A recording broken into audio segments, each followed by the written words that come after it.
FM. Haunted by Airtel.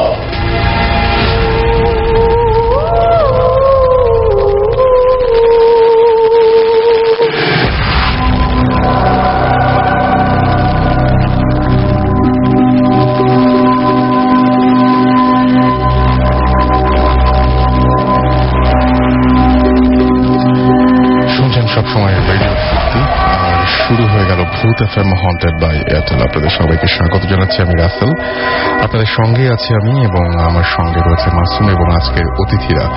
ঠিক 11:59 প্রতি শুক্রবারের মতো আজকেও শুরু হয়ে গেল ভূত এফএম হন্টেড বাই এয়ারটেল। আজকে আমাদের যে ঘটনাগুলো রয়েছে সেই ঘটনাগুলো আমরা পেয়েছি, যারা শেয়ার করতে এসছেন তারা বিভিন্ন জায়গা থেকে এসছেন, বাংলাদেশের বিভিন্ন জায়গা থেকে তারা এসছেন। সো যারা এত কষ্ট করে আমাদের সঙ্গে এসছেন, এসে এখানে পৌঁছেছেন এবং আপনাদের সাথে তাদের ঘটনাগুলো শেয়ার করার জন্য এতদূর পর্যন্ত ছুটে এসছেন, তাদের সবাইকে শুরুতেই আমি ধন্যবাদ জানাচ্ছি। আসলে তাদের ছাড়া আপনাদেরকে এন্টারটেইন করা একেবারেই সম্ভব ছিল না। সুতরাং শুরুতে জানিয়ে দিই যে আমাদের ইমেল অ্যাড্রেসটি, যেটার মাধ্যমে আপনাদেরকে আমরা খুঁজে বের করি, আমাদের ইমেল অ্যাড্রেস হচ্ছে bhutfm@radiofurti.fm, which is BHOOTFM@radioforti.fm। এখানে আপনার নাম, ঠিকানা এবং ফোন নাম্বার সহ ঘটনা পাঠিয়ে দিন এবং জানিয়ে দিন যে আপনি কিভাবে আপনার এই ঘটনাটি আপনি কি নিজে উপস্থাপন করতে চান এখানে এসে, নাকি আপনি চান যে আপনার ঘটনাটা আমরা পড়ে শোনাই। তো এটা আমাদের জানিয়ে দিবেন অবশ্যই। আপনাদের কাছ থেকে যত বেশি ঘটনা পাবো তত বেশি আমরা আপনাদেরকে নতুন নতুন অতিথিদেরকে নিয়ে আরো জমজমাট ভাবে ভূত এফএম করতে পারবো। লাস্ট উইকে আমি যেমন খুব ভালো যে ঘটনা পেয়েছি এমন নয়, তার আগের উইকে যারা ঘটনা পাঠিয়েছিলেন তাদের মধ্যে থেকে বেশিরভাগ আজকে উপস্থিত আছেন। তো আমি চাচ্ছি যে আগামী সপ্তাহে ঠিক এরকম হবে না। আগামী সপ্তাহে আমরা আরো অনেক ভালো ভালো ঘটনা আপনাদের কাছ থেকে এক্সপেক্ট করছি। আনফরচুনেটলি যদি কেউ আজকের এপিসোডটি মিস করে ফেলেন তাহলে কোনো চিন্তার কারণ নেই, কারণ আপনি এয়ারটেল এম রেডিওর মাধ্যমে আবারও এই এপিসোডটি শুনতে পারবেন। আপনাকে যেটা করতে হবে, আপনার এয়ারটেল নাম্বার থেকে ডায়াল করতে হবে 4040, সিলেক্ট করতে হবে চ্যানেল 22। দেখবেন যে একের পর এক বিভিন্ন এপিসোডগুলো আপনাকে দেয়া হচ্ছে এবং আপনি যে এপিসোডটি মিস করেছেন বা যে এপিসোডটি আপনি আরো একবার শুনতে চান সেই এপিসোডটি আপনি তখনই শুনে ফেলতে পারেন। এছাড়াও now listeners can get the Bhoot FM tune as their caller tune, my tune from Airtel. Bhoot FM tune code is 92125 and you can activate it by sending an SMS. আপনাকে টাইপ করতে হবে সিটি স্পেস দিয়ে সেই code নাম্বারটি, which is 92125, এবং আপনাকে এটা send করে দিতে হবে এসএমএসটি 3123 নাম্বারে। ব্যাস হয়ে গেল, আপনার এয়ারটেলের যে টিউনটি রয়েছে, ভূত এফএম এর যে টিউনটি রয়েছে, সেটি আপনার কলার টিউন বা মাই টিউন হিসেবে সেট হয়ে যাবে। আপনি যদি আমাকে এসএমএস পাঠাতে চান তাহলে আপনার সেলফোনের মেসেজ অপশনে গিয়ে টাইপ করুন SHOUT শাউট স্পেস আপনার নাম স্পেস আপনার মেসেজ পাঠিয়ে দিন 9840 নাম্বারে, আপনার এয়ারটেল নাম্বার থেকে বা অন্য যে কোনো নাম্বার থেকে। অনেকেই আমাদের ঘটনা পাঠান কিন্তু তাদের পক্ষে সম্ভব হয় না স্টুডিওতে এসে উপস্থিত থাকা বা স্টুডিওতে এসে সেই ঘটনাগুলো শেয়ার করা, কারণ বাংলাদেশের বিভিন্ন জায়গা থেকে সবাই চাইলেই এসে উপস্থিত হতে পারেন না, সেটা আমরাও বুঝি। আমি ঠিক জানি না যে ঘটনাটি আমি আরো একবার আপনাদের শুনিয়েছিলাম কিনা, বাট আমি যখন আবারও এই ঘটনাটি খুঁজে বের করলাম তখন দেখলাম যে আমার কাছে নতুন লাগছে। হয়তো শোনাইনি, হয়তো শুনিয়েছি। আমি আরো একবার ঘটনাটি পড়ছি।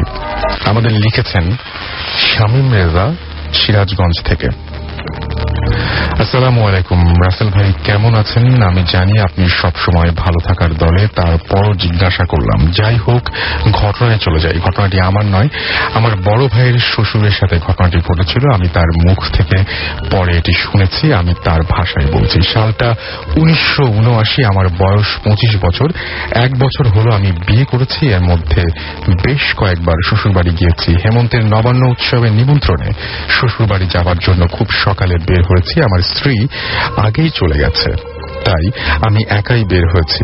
আমার বাড়ি থেকে শ্বশুর বাড়ির দূরত্ব ছিল অনেক। যাতায়াতের ব্যবস্থা বলতে ছিল মেঠো পথে গরুর গাড়ি, কিন্তু আমি তাতে স্বাচ্ছন্দ্য বোধ করতাম না, তাই হেঁটেই রওনা দিয়েছি।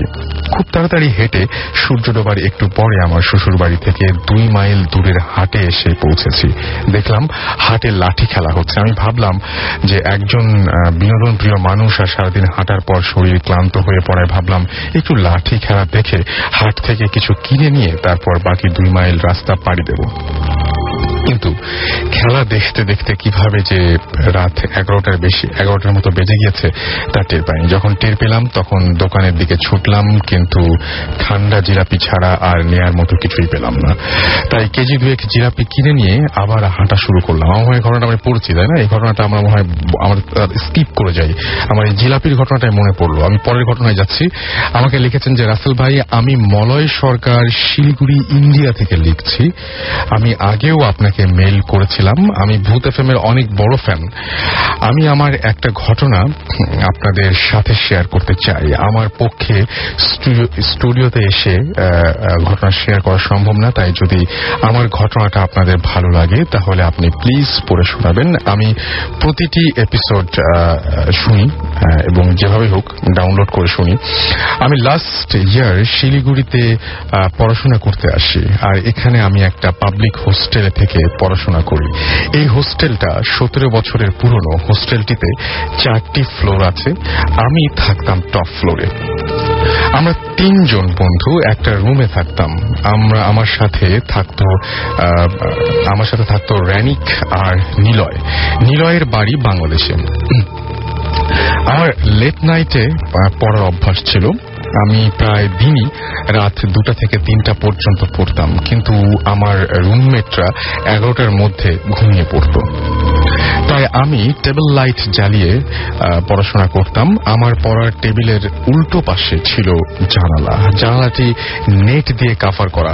সামনে ব্যালকনি আর তার পাশে একটা নদী।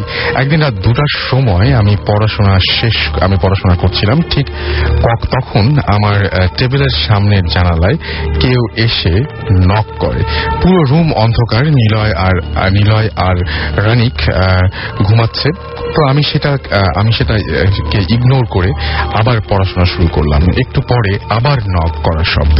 আমি ভাবলাম হয়তো কেউ ফান করছে, কিন্তু এত রাতে কারো জেগে থাকার কথা না। পড়াশোনা জেগে থাকার প্রশ্নই আসে না।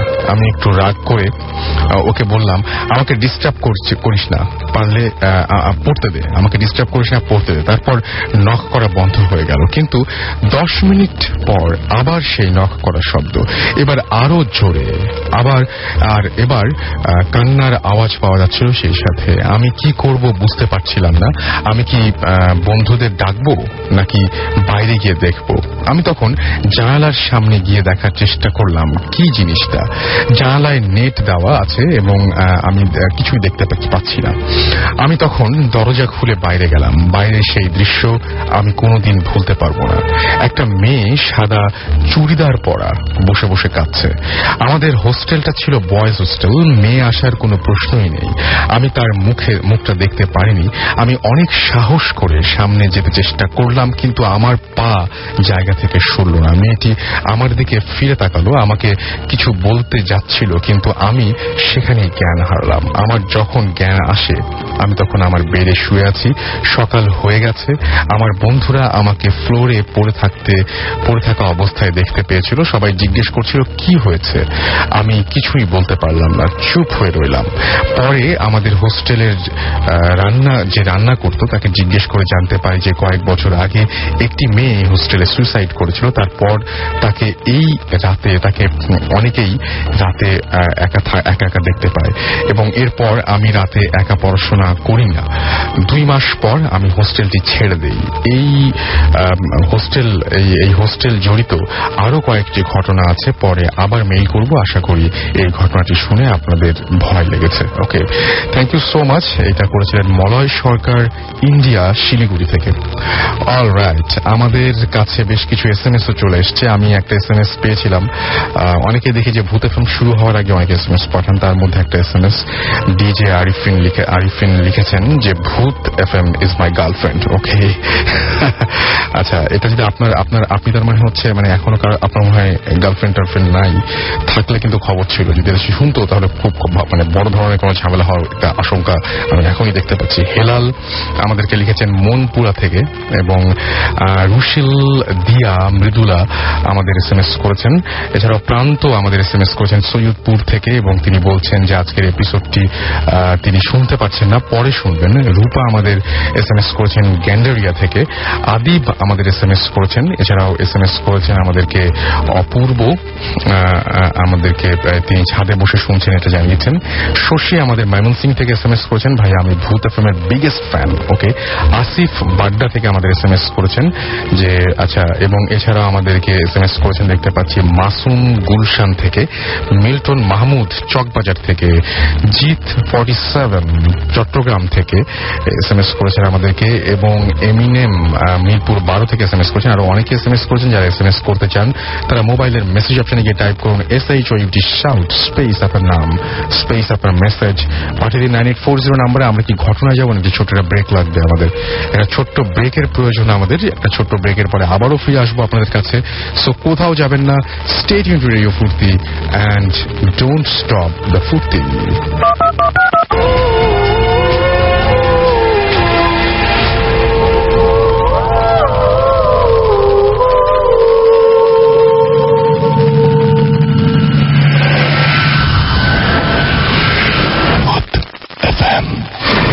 Haunted by Airtel.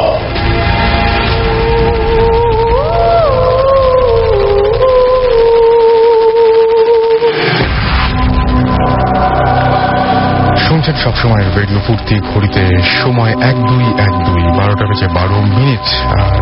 আর ভূত FM হন্টেড বাই এয়ারটেল শুনছেন সবাই। আর একটা শুরুতে একটা ঘটনা আমরা একটা মেইল করেছিলাম। এখন আমাদের যে সমস্ত গেস্টরা রয়েছেন তাদের মধ্যে থেকে প্রথম যিনি আছেন তার কাছ থেকে আমরা একটা ঘটনা শুনবো, এবং আপনার নামটা একটু বলুন প্লিজ। হাই ডিয়ার লিসনার্স, আমার নাম আতাউল হাবিব, আমি এসেছি গোসানাইট থেকে। থ্যাংকস টু রাসেল ভাই আমাকে এখানে সুযোগ দেওয়ার জন্য। You are most welcome. এবং special thanks to Farzana Jimmy, যিনি এখানে আমাকে ঘটনা পাঠাতে বলছেন। আচ্ছা, তো ঘটনাতে চলে যাই। জি প্লিজ। ঘটনাটা হচ্ছে 2003 সালে। আমি তখন অস্ট্রেলিয়া গিয়েছি স্টাডি করার জন্য। তো প্রথমে আমার কাজিনের বাসায় উঠি, কিছুদিন পর আমি শিফট করি আমার ফ্রেন্ডের বাসায়। ফ্রেন্ডটা ছিল ইন্ডিয়ান। তো ওদের বাসাটা বেশ বড় আর কি, বাসার জায়গাটা 3টা বাড়ি ছিল। লাস্টের বাড়িটা হচ্ছে প্রথম তৈরি করা, সো ওটা পুরোপুরি সিল্ড আপ ছিল। পরেরটা ছিল আমার জন্য, আমি যেটা থাকতাম, আর একদম শুরুর দিকে বাড়িটা ছিল ওদের জন্য, ওরা থাকতো। পুরো বাড়ির মানে পুরো জায়গাটা চারপাশ দিয়ে কলা গাছ লাগানো, আর সামনে দুটো বাড়ির মাঝখানে একটা বেশ বড় জাম গাছ ছিল আর কি। তো যাই হোক, একদিন দুপুরের কথা, আমি তখন নামাজ পড়তে গেছি পাশে ক্যানিংটনের মসজিদে। তো মসজিদ থেকে নামাজ পড়ে বের হলাম। বের হওয়ার পর বাসের জন্য দাঁড়িয়ে আছি। হঠাৎ দেখলাম একজন বৃদ্ধা আসছেন আর কি। তো বৃদ্ধা এসে আমাকে জিজ্ঞেস করলেন যে কটা বাজে। তো আমি ওনাকে বললাম যে বাস আসতে আর 4 মিনিট আছে আর কি। এনিওয়েজ আমরা বাসে উঠলাম। তো বাসে উঠে উনি আমার পাশেই বসলেন। তো অনেকক্ষণ কথাবার্তা হলো। কথাবার্তা হওয়ার পর আমার স্টেশন চলে আসতে আমি নেমে গেলাম।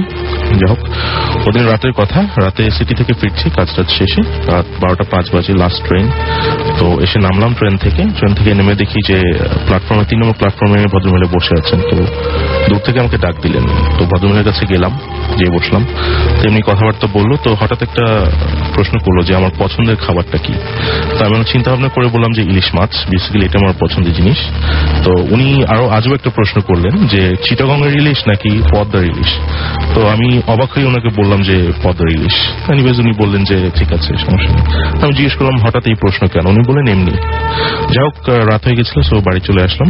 তো বাড়ি আসার পর ডিনার করলাম, করিডোরে শুয়ে পড়লাম। শুয়ে পড়তে পড়তে রাত 3টা 3:15 বাজে আর কি। তো এনিওয়েজ হঠাৎ আমার দরজায় নক হলো। তো ঘড়ির দিকে তাকিয়ে দেখলাম রাত 3:12। এনিওয়েজ আওয়াজ দিলাম কে, কোনো আওয়াজ আসলো না। দরজা ওপেন করলাম, ওপেন করে দেখি কেউ নাই। তো অনেকক্ষণ তাকিয়ে থাকার পর নোটিস করলাম যে বাম পাশে জাম গাছের গোড়াটা, ওখানে কোলসের একটা বড় ব্যাগ রাখা আর কি, শপিং ব্যাগ। তো ওটা নিয়ে যেয়ে দেখলাম। দেখে একটু অবাক হলাম, বিকজ ওখানে ভেতরে 2টো ইলিশ মাছ ছিল এবং ওটা ফ্রোজেন ছিল না। ওখানে অস্ট্রেলিয়াতে ফ্রোজেন ইলিশ মাছ ছাড়া কিছু পাওয়া যায় না, তাও রেয়ার আর কি, একটা দোকানেই পাওয়া যায়। তো যাই হোক, ঘরে নিয়ে আসলাম। নিয়ে এসে চিন্তা করতে করতে ঘুমায় পড়লাম। পরের দিন রাতেও সেম অবস্থা। রাত 12:05 বাজে লাস্ট ট্রেনে করে বাসায় আসছি।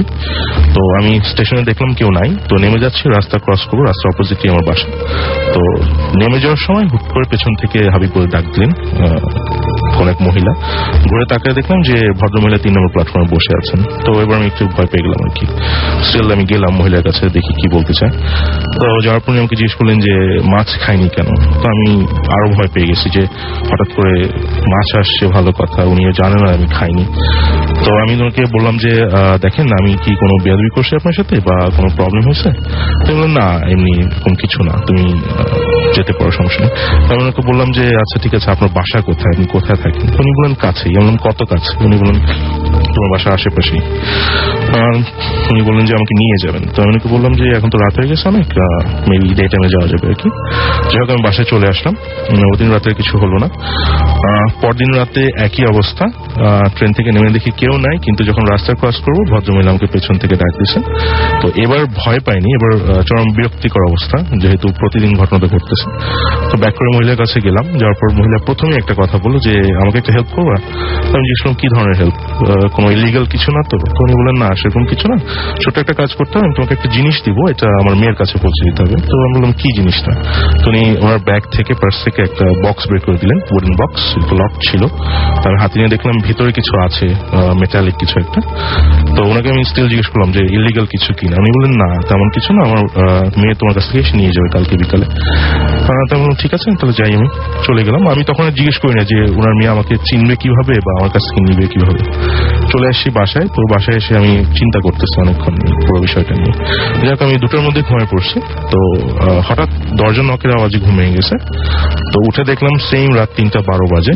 যাই হোক খুব বিরক্তিকর অবস্থার মধ্যে আমি ওনাকে বললাম যে আমার ইলিশ মাছের দরকার নেই।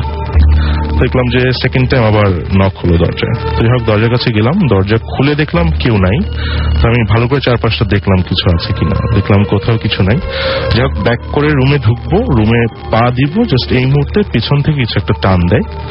তো এত জোরে টান ছিল আমি কিছুই খেয়াল করতে পারিনি, বাট এটুকু খেয়াল ছিল যে আমার বাসাটা সামনে। সো আমি পেছনের দিকে, বাসার পেছন দিকে অনেক জায়গায় যাচ্ছি। তো আমি আনকনসিয়াস হয়ে যাই। যখন সকালে আমার জ্ঞান ফিরে তখন দেখি যে আমি কনসিল্ড কোন একটা জায়গায় আছি আর কি, একটা ঘরের মধ্যে, অন্ধকার পুরোপুরি, কিন্তু সকাল এটা বোঝা যাচ্ছে আর কি বাইরের আওয়াজে। জানালা দরজা সবকিছু লকড, বেসিক্যালি সিলড আর কি জায়গাটা, কোনো কিছু নাই ভিতরে, 2টো রুম। তো অনেক চেষ্টা করার পর বের হইতে না পারে আমি বসে পড়লাম এক জায়গায়। তো বসে দেখলাম যে ভেজা কিছু একটা। তো ভেজা কি হবে আমি ঠিক জানি না, বসার পর হাতে লেগে গেছে। সো বুঝতে পারলাম যে কোনো জন্তু টাইপের কিছু হবে যেটা পচে গেছে আর কি। তো হঠাৎ মনে হলো যে ফোন থাকলে তো পুলিশকে কল করা যায়। তো পকেটে হাত দিয়ে দেখি ফোন আছে। তো ফোন নিয়ে 000-তে কল করলাম, পুলিশকে বললাম তো ওরা আমার পজিশন জানতে চাচ্ছে কোথায় আছি। তা আমি তোমাদেরকে বলতে পারতেছি না, তোমরা ডিসক্রিপশন চাইলেন আশেপাশে। তো আমি রুম ছাড়া কোনো কিছু ডিসক্রিপশন দিতে পারলাম না। তো তারা বললেন যে গ্লাস উইন্ডোগুলো ব্রেক করতে পারি কিনা। তো আমি ব্রেক করার ট্রাই করলাম। তো বাইরে থেকে বেসিক্যালি উডেন বোর্ড দিয়ে সিল করা, বের হওয়ার কোনো উপায় নেই। তো হঠাৎ মাথায় আসলো যে ফোনে তখন নতুন জিপিএস বের হয়েছে, জিপিএসটা ট্রাই করা যায়। তো জিপিএস অন করে বেশ বোকা হয়ে গেলাম, বিকজ দেখাচ্ছে যে 210 ওয়ার্প স্ট্রিট, হুইচ ইজ আমার বাসায় আর কি। তো ওনাদেরকে আবার ফোন দিলাম, ফোন দিয়ে বললাম এরকম অবস্থা। তো 40 মিনিটস পর পুলিশ আসলো। আমি বাইরে থেকে আওয়াজ, মানে ভিতর থেকে আওয়াজ শুনতে পাচ্ছি, তারা খুঁজছে বাইরে, কিন্তু আমার আওয়াজ তারা শুনতে পাচ্ছে না। তো আবার ফোন দিলাম, ফোন দিয়ে বললাম যে আমি এখানেই আছি, আশেপাশে যেন ভালো করে দেখে। তো কিছুক্ষণ পর দেখলাম যে ওনারা দরজা ভাঙতেছেন, দরজা ভেঙে ভেতরে ঢুকলেন, আমাকে বের করলেন। তো ওখান থেকে সিবিডি স্টেশনে নিয়ে গেলেন আমাকে সবকিছু জিজ্ঞেস করার জন্য। তো সবকিছু স্টেটমেন্ট দিলাম। তো ওনারা বারবার হাসছিলেন আর কি, মুখ টিপে টিপে। তো লাস্টে জিজ্ঞেস করলেন যে আমি ফাইনালি এই স্টেটমেন্ট দিতে চাই কিনা। তো স্টেটমেন্ট বললাম যে হ্যাঁ এটাই দিতে চাচ্ছি। তো ওনারা স্টেটমেন্ট নিলেন। তো আমি বের হবো স্টেশন থেকে, তখন হঠাৎ একজন অফিসার বলেন যে কাস্টডিতে নিতে হবে আমাকে। তো আমি বললাম যে মানে জিনিসটা কি বা কাহিনী কি। বললেন যে কিছু না, একটা ফর্মালিটিজ আর কি। তো যাই হোক কাস্টডিতে নিল, আমাকে ইন্টারোগেশনের জন্য ভেতরে নিয়ে গেল। সেম প্রশ্ন বারবার জিজ্ঞেস করছে। তো এন্ড অফ দ্য ডে আমার তারা বললো যে তোমার কোনো লয়ার আছে? আমি বললাম যে না, লয়ার নাই। তো তারা গভর্নমেন্ট থেকে একটা লয়ার দিল। তো লয়ার আমার সাথে এসে সবকিছু কথাবার্তা বলে বললো যে ঠিক আছে, এই কাহিনী ভালো কথা, কিন্তু ওই রুমের মধ্যে একটা ডেড বডি পাওয়া গেছে, এটা হচ্ছে আমার নেইবারের ছিল আর কি। তো এই জন্য সমস্যাটা হয়েছে। তো আমার যে মানে আমার কোনো অড কাহিনী আছে কিনা, এমন কিছু আছে কিনা যেটা আমি বলতে চাই। তা আমি তাকে বললাম ভদ্রমহিলার ঘটনাটা, বৃদ্ধার ঘটনাটা বললাম। তিনি আমাকে জিজ্ঞেস করলো যে স্পেসিফিক কোন টাইমে এবং কোন ডেটে মহিলার সাথে দেখা হয়েছে। তো বললাম সবকিছু। বলার পর ঘন্টা 4 পর লয়ার আসলেন, এসে আমাকে এখান থেকে ছুটিয়ে বাসায় নিয়ে আসবেন আর কি। তো পুলিশের গাড়িতে করে আসছি, আসতে আসতে আমাকে জিজ্ঞেস করলাম যে কাহিনীটা কি, ধরলোই কেন আর ছাড়লোই বা কেন। তো লয়ার বলতেছে যে এটা মানে ডিসক্লোজ ম্যাটার, কেসের জন্য তোমার জানার দরকার। আমি ইনসিস্ট করলাম তারপর বারবার। তো ভদ্রলোক আমাকে বলতেছে যে ঘটনা হচ্ছে যে পুলিশের প্রাইম সাসপেক্ট ছিলাম আমি, যে ওখানে হয়তো বা মার্ডার করছি বা কিছু একটা। বাট মজার বিষয় হচ্ছে ট্রান্সপার্থের যে রেল স্টেশনগুলো আছে, এমআরটি স্টেশনগুলো, ওগুলোতে সিসি ক্যাম থাকে আর কি। তো ওই ফুটেজ চেক করে দেখা গেছে যে ভদ্রমহিলার সাথে কথা বলতেছে, এবং যে 3 দিন দেখা হয়েছে 3 দিনের ফুটেজই আছে, এই জন্য ছেড়ে দিছে আর কি।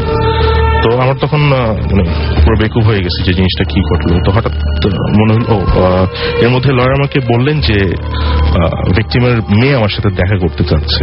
তো ভালো কথা, ভিকটিমের বাসা বেসিক্যালি আমার পাশের প্লটটাই। গেলাম ওখানে। তো মহিলা দেখে অনেক কিছু জিজ্ঞেস করলো, আমি বললাম। তো হঠাৎ মনে পড়লো উডেন বক্সটার কথা, ওনাকে বললাম। বলার পর ভদ্রমহিলা বলছেন যে ওটাতে নাকি বাসার বেশ কিছু প্রয়োজনের চাবি ছিল। তো আমি বাসা থেকে ওটা নিয়ে এসে ওনাকে দিলাম। যারপর উনি বেশ মানে অবাক হলেন। লাস্টে একটুই বলছেন যে I owe you a big thanks. এটাই হচ্ছে বেসিক্যালি কাহিনীটা। সবচেয়ে বড় শকিং নিউজ হচ্ছে বৃদ্ধার সাথে আমার পরেও বেশ কয়েকবার দেখা হয়েছে বিভিন্ন জায়গায়। আচ্ছা, আমার কাছে এই ঘটনাটা খুবই অদ্ভুত লেগেছে। যতবার আমি শুনেছি, আমি প্রথমে পড়েছি, তারপরে আপনার কাছে হালকা একটু শুনেওছি, প্রতিবারই খুব ভালো লেগেছে এবং আমি আর একটু মজা দিতে চাই সবাইকে। আপনি এর পরেও ওই বৃদ্ধাকে, এর মধ্যে একটা SMS এসছে, আমি সেই SMS-টা আপনাকে একটু বলি তাহলে আরো সুবিধা হবে। সেটা হচ্ছে যে আমাকে কেউ একজন লিখেছেন, এই মুহূর্তে নামটা লেখেন নাই, রাসেল ভাই, হাবিব ভাই রক্স, এবং তারপরে তিনি বলছেন যে বাট ওই বৃদ্ধা কি হিসেবে এসেছিলেন, বাংলাদেশি নাকি অস্ট্রেলিয়ান?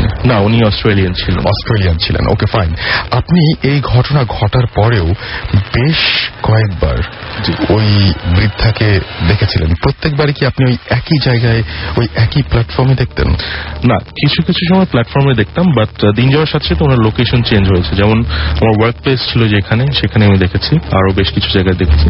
বাট মেইন জিনিসটা আমি কিছু লক্ষ্য করছি, সেটা হচ্ছে আমার কোনো প্রবলেম হওয়ার পসিবিলিটি থাকলে উনি দেখা দিতেন, হয়তো আমাকে বাঁচানোর জন্য বা কিছু ইন্ডিকেট করার জন্য। তার মানে উনি আপনার প্রতি বেশি একটু কৃতজ্ঞ ছিলেন যে আপনি তার হেল্প করেছেন, বা এই ইনফরমেশন দেওয়ার জন্য হয়তো বারবার করে বলতো, মানে আপনার কাছে আসতো। তো আপনি ব্যাপারটা কিভাবে নিতেন? আপনার কি ভালো লাগতো নাকি আপনি একেবারে পছন্দ করতেন? আমি জিনিসটা একেবারে পছন্দ করতাম না। একটা জিনিস আমার খুব অদ্ভুত লাগছে, ছোট থেকে আমরা যে শুনি যে জিন ভূত এগুলো অশরীরী হয়। আমি ওনাকে একবার টাচ করেছিলাম। বেসিক্যালি উনি যখন আমার পাশে বসেছিলেন বাসে ডে টাইমে, ওনার গায়ের সাথে আমার গা লাগছে, এবং আমি যতটুকু নোটিস করছি রক্ত মাংসের মানুষ ছিল, একদম রক্ত মাংসের মানুষ, মানে কাউকে ঠান্ডা না কিছু না, এরকম মানে অড কিছুই না, বেসিক্যালি নর্মাল ছিল। আমি তো এটাই বলি যে কাউকে বিশ্বাস নাই আসলে, মানে আপনাকে বিশ্বাস করা যাচ্ছে না। যাই হোক, এখন ব্যাপারটা হচ্ছে যে আপনি জিনিসটা পছন্দ করতেন না, আমাকে বলছিলেন যে একেবারেই পছন্দ করতেন না যে আসুক। তারপরেও আপনার সাথে যখন দেখা হয়েছে তখন আপনি কোনোদিন বলেন নাই যে আমি চাচ্ছি না যে আপনার সঙ্গে আমার দেখা হোক? আমি ওনাকে বলছি বেশ কয়েকবার, বাট এই প্রশ্নের কোনো উত্তর উনি দিতেন না। উনি শুধু কাজের কথা বলতেন। আচ্ছা, স্পেসিফিক কিছু বলার থাকলে উনি শুধু বলতেন। কোন সময় আপনার ঘরের ভেতরে উনি এসছেন? না, আমার ঘরের ভেতরে উনি কখনো আসেনি, বা আমার ঘরের চারপাশেও কখনো উনি আসেন নাই। আচ্ছা, ওনার সাথে দেখা হতো স্টেশন পর্যন্তই। এবং তারপরে আপনি কি করলেন? মানে যেন দেখা না হয় এই কারণ, মানে এরকম কোন ব্যবস্থা কি আপনি নিয়েছিলেন? ওয়েল, দেখা না হওয়ার মতো আমি কিছুই ব্যবস্থা কখনো খুঁজে পাইনি। আচ্ছা, আর তাছাড়া স্টুডেন্ট লাইফ, সবসময় বিজি থাকতাম সবকিছু নিয়ে, তো এটাকে ইগনোর করে ট্রাই করতাম। যেমন প্রবলেমে যখন পড়তেন তখন কি উনি প্রবলেম সলভ করে দিতেন, নাকি কোনো একটা মানে আপনাকে কোনো একটা কিছু করতে বলতেন? উনি আমাকে হিন্টস দিয়ে দিতেন, উনি আমাকে পথ দেখাই দিতেন একটা, যে তুমি এই কাজটা করো, ও কাজটা করো। মানে আমি বেসিক্যালি প্রবলেম কারোর সাথে শেয়ার করতাম না, উনি আমাকে জিজ্ঞেস করতেন যে তোমার কি কোনো প্রবলেম হচ্ছে, এরকম প্রবলেম বা সেরকম প্রবলেম। ওকে, আর আমি এত প্রশ্ন করছি এই জন্যই যে আমার কাছে অসাধারণ লেগেছে ঘটনা। ঘটনাটা আমি মানে খুবই অবাক হয়েছিলাম শুনে যে একজন মৃত মানুষের সঙ্গে আপনার দেখা হচ্ছে খুব স্বাভাবিকভাবে, খুব স্বাভাবিক নিয়মে, এবং একেবারে ভয়ঙ্কর কিছু না, ভয়ের কিছু ঘটছে না, এরকম একটা সিচুয়েশন আর কি। আচ্ছা, একটা জিনিস সেটা হচ্ছে আপনি যে ওই যে ঘরটাতে গিয়েছিলেন, যে ঘরটাতে ওনার ডেড বডি পাওয়া যায়, সেই ঘরটাতে কিভাবে গিয়েছিলেন? মানে এটা আমি বলতে পারি না। ঘরটা পুরোপুরি সিল ছিল। পুলিশের স্টেটমেন্ট অনুযায়ী ওখানে ঢোকা বা বের হওয়ার কোন রকম মার্কিংস ছিল না বা কিছু ওয়ে ছিল না। এবং আরেকটা মানে মজার পার্ট হচ্ছে যে সাধারণত বলা হয় যে ক্যামেরাতে সাধারণত এই ধরনের জিনিসপত্র অনেক সময় ধরা পড়ে না বা অন্যরকম ভাবে ধরা পড়ে বা এরকম কিছু একটা। বাট আমরা অনেকেই দেখি যে আমাদের ইমেইল করেন বা যে ছবি তুলেছেন, দেখা যায় যে পাশে কাউকে পাওয়া যায়, আবার অনেক সময় দেখা যায় যে ওর ছবি আসে নাই, মানে যে আসলে এরকম ধরনের। কিন্তু সেরকম না, সবকিছু খুব স্বাভাবিক, সবকিছু স্বাভাবিক। এবং এই ব্যাপারটা তো আলটিমেটলি আপনি পুলিশ পর্যন্ত গিয়েছে, কিন্তু ওইখানকার কেউই আসলে সমাধান করতে পারেন না। আমি জানি যে অস্ট্রেলিয়াতে অনেকে এটা শুনবেন এবং আসলে খুব মজার ঘটনা। হয়তো কেউ, স্টেশনটার নাম কি? Queens Park station. Queens Park station, এটা হচ্ছে WA, Western Australia. Fine. So যে কোনো দিন আপনার সঙ্গেও দেখা হয়ে যেতে পারে সেই বৃদ্ধার, এবং আপনি অস্ট্রেলিয়াতে বসেও হয়তো বাংলাদেশের পদ্মার ইলিশের স্বাদ পেতে পারেন। আপনি ইলিশ খেয়েছিলেন পরে? ইলিশ খেয়েছিলাম, বেশ মজাই ছিল, ফ্রেশ ছিল। ওকে, থ্যাংক ইউ সো মাচ। আপনার ঘটনা শেয়ার করছেন, আপনার কাছে আবারও আসবো। আমি কিছু SMS পড়ে ফেলি। SMS পড়ছি আমি। কামরুল আমাদেরকে লিখেছেন যে কালকে পরীক্ষা, তবুও শুনছে। আমি তো বলি যে শুনতে পারেন আপনি, বাট আপনার পরীক্ষা খারাপ হলে ভূত FM কর্তৃপক্ষ কোনোভাবে দায়ী না। জুয়েল রানা আমাকে SMS করেছেন রাজশাহী ইউনিভার্সিটি থেকে, এবং তিনি বলেছেন ভাইয়া আপনি আমার SMS কোনো দিন পড়েন না, কি অভিমান। মগবাজার থেকে আমাদের শুনছেন পিতু ওহি পাভেল। আচ্ছা, তারা নিয়মিত শোনেন, আজকেও শুনছেন। আমাদেরকে SMS করেছেন সাকিব আল হাসান, দাওয়ারকোট থেকে, মিরপুর থেকে। মিরপুর হচ্ছে আমাদের স্টেডিয়াম। সো মানে সবকিছু মিলে যাচ্ছে, আমি খুব খুশি। তিনি লিখেছেন খুব ভালো লাগছে ভূত FM শুনতে। হ্যাঁ, থ্যাংক ইউ সো মাচ আমাদের কে SMS করার জন্য। যদিও আপনি আসলে সাকিব আল হাসান কিনা জানি না আমি, বাট তাতে সমস্যা কি, ধরে নিলাম আপনি সাকিব আল হাসান। বিথি শান্তিনগর থেকে আমাকে লিখেছেন যে তিনি আমাদেরকে শুনছেন, এবং তিনি বলছেন যে তার সঙ্গে তার বাচ্চা রয়েছেন, তার নাম হচ্ছে সাদাব, এবং তিনি বলছেন যে শুনবো। তার ভাই বোন সবাই একসঙ্গে তারা আছেন এবং তারা অনেক এনজয় করছেন। আসলে এনজয় করার কারণটা কিন্তু আমি বা মাসুম না, এনজয় করার কারণটা আসলে যারা এখানে কষ্ট করে আপনাদের ঘটনা বলতে আসেন, তাদেরকে ধন্যবাদ জানানোর ভাষা আমি কখনোই খুঁজে পাই না, যেন ধন্যবাদ জানাই না। জিতু আমাদের মগবাজার থেকে লিখেছেন যে মগবাজার ঢাকা থেকে লিখেছেন যে Bhoot FM is my favourite programme. আচ্ছা, এবং তিনি হচ্ছে প্রতি সপ্তাহেই এটা শোনেন। আর এই মুহূর্তে আরো দেখতে পাচ্ছি যে আমাদেরকে কালীগঞ্জ থেকে রাসেল SMS করেছেন, ইমন আমাদেরকে SMS করেছেন RMC অর্থাৎ রাজশাহী মেডিকেল কলেজ থেকে।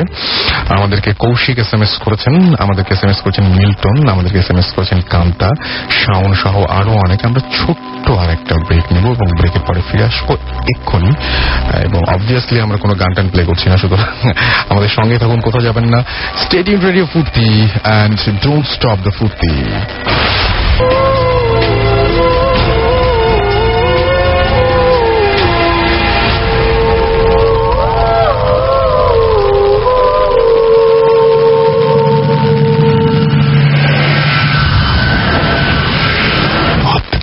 FM haunted by Airtel.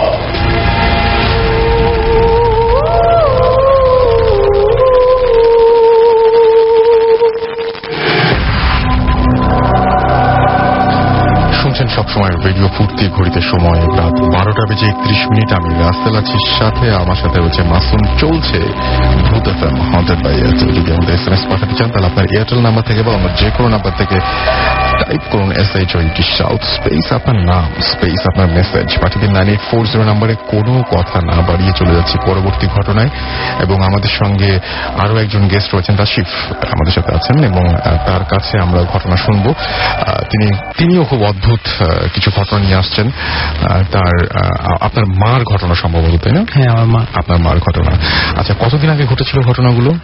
আমার মা যখন 6-7 মানে 1977।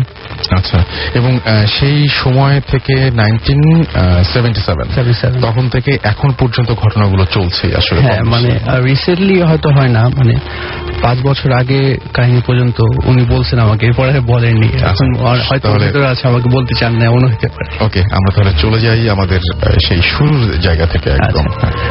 আমার নানু বেসিক্যালি ছিলেন জেলার প্রাথমিক শিক্ষা অফিসার। আচ্ছা। তো ওনার পোস্টিং যখন দিনাজপুরে হয়, পার্বতীপুরে ওনারা যান সবাই। উনি নর্মালি থাকতে হয় কোয়ার্টারে আর কি, কোয়ার্টারে থাকতে হয়, কিন্তু নানু থাকেন না কোয়ার্টারে, বিভিন্ন ঝামেলার কারণে হয়তো উনি আলাদা বাসা নিয়ে থাকেন। আচ্ছা। তো যে বাসাটা নেন ওটা গ্রামাঞ্চলের দিকেই, গ্রামে বলা চলে আর কি। তো ওইখানে যখন তারা উঠলেন, ওখানে বিভিন্ন রকম কথা হতো যে ভৌতিক পরিবেশ ওটা। তো নানু তেমন কিছু পাত্তা দিত না আর কি, ঠিক আছে সমস্যা নাই, আমরা থাকবো এখানে, স্কুলও পাশে কাছে আছে, সো কোনো সমস্যা নেই। তো ওখানে উঠলেন যখন, তো আমার মা ছিল খুব চঞ্চল প্রকৃতির একটা মেয়ে, এই ছোটাছুটি করতো এদিক ওদিকে, মানে আটকানো রেখা যেত না তাকে বাসায়। তো মা তখন ক্লাস 6-7 আর কি। আচ্ছা। প্রথম ঘটনা যখন ঘটে, তিনি স্কুল থেকে আসছেন বাসায়, সন্ধ্যা হয়ে গেছে, একদিন দেরি করে। আমার বান্ধবী ছিল ওনার সাথী। উনি যখন বাসায় আসছেন, বাসায় আসার আগে একটা ছোট খাল পার হতে হয়, খাল পার হতে হয় সাঁকো দিয়ে, বাঁশের সাঁকোগুলো থাকে না, দুটো বাঁশ, মানে একটাকে পার হতে হয়, একটা ধরে ধরে আর কি। তো পার হচ্ছেন ওনার বান্ধবীর সাথে। তো মা অর্ধেক পথেই ফিল করলেন যে কাঁপছে বাসটা, সাঁকোটা আর কি। আচ্ছা। তো বান্ধবীকে উনি বললেন যে এই তুই দেখ বাস কাঁপাচ্ছিস কেন। মা সামনে ছিল, উনি পিছিয়ে ছিলেন। তো বলছে না আমি তো কাঁপাচ্ছি না। মা বলছে না কাঁপছে, আমি দেখতেছি। তারপরে বললো না কাঁপাচ্ছেন, তুই আর তাড়াতাড়ি যা। তো মা পাতা না দিয়ে ভাবছে হয়তো ফাইল করতে পারে, যাচ্ছেন। এমন সময় হঠাৎ করে একটা বাতাস পাস করে আর কি, মানে ঝড় শোয়ার আগে একটা জোরে বাতাসে যেরকম হয় না, ওরকম। তো বান্ধবীকে মা জিজ্ঞেস করছে কি রে, ঝড় শুরু হলো মনে হয়, তাড়াতাড়ি চল বাসায়। কই ঝড়টার কিছু নাই তো, কোনো কিছু নাই। তখন বাবা না ঝড়। তো এটা বলার পরে মা নিচে তাকায় আর কি, নিচে তাকায়, নিজের চোখ চলে যায়। তো ওখানে দেখে যে একটা মুখ খালে তার দিকে তাকায় আছে।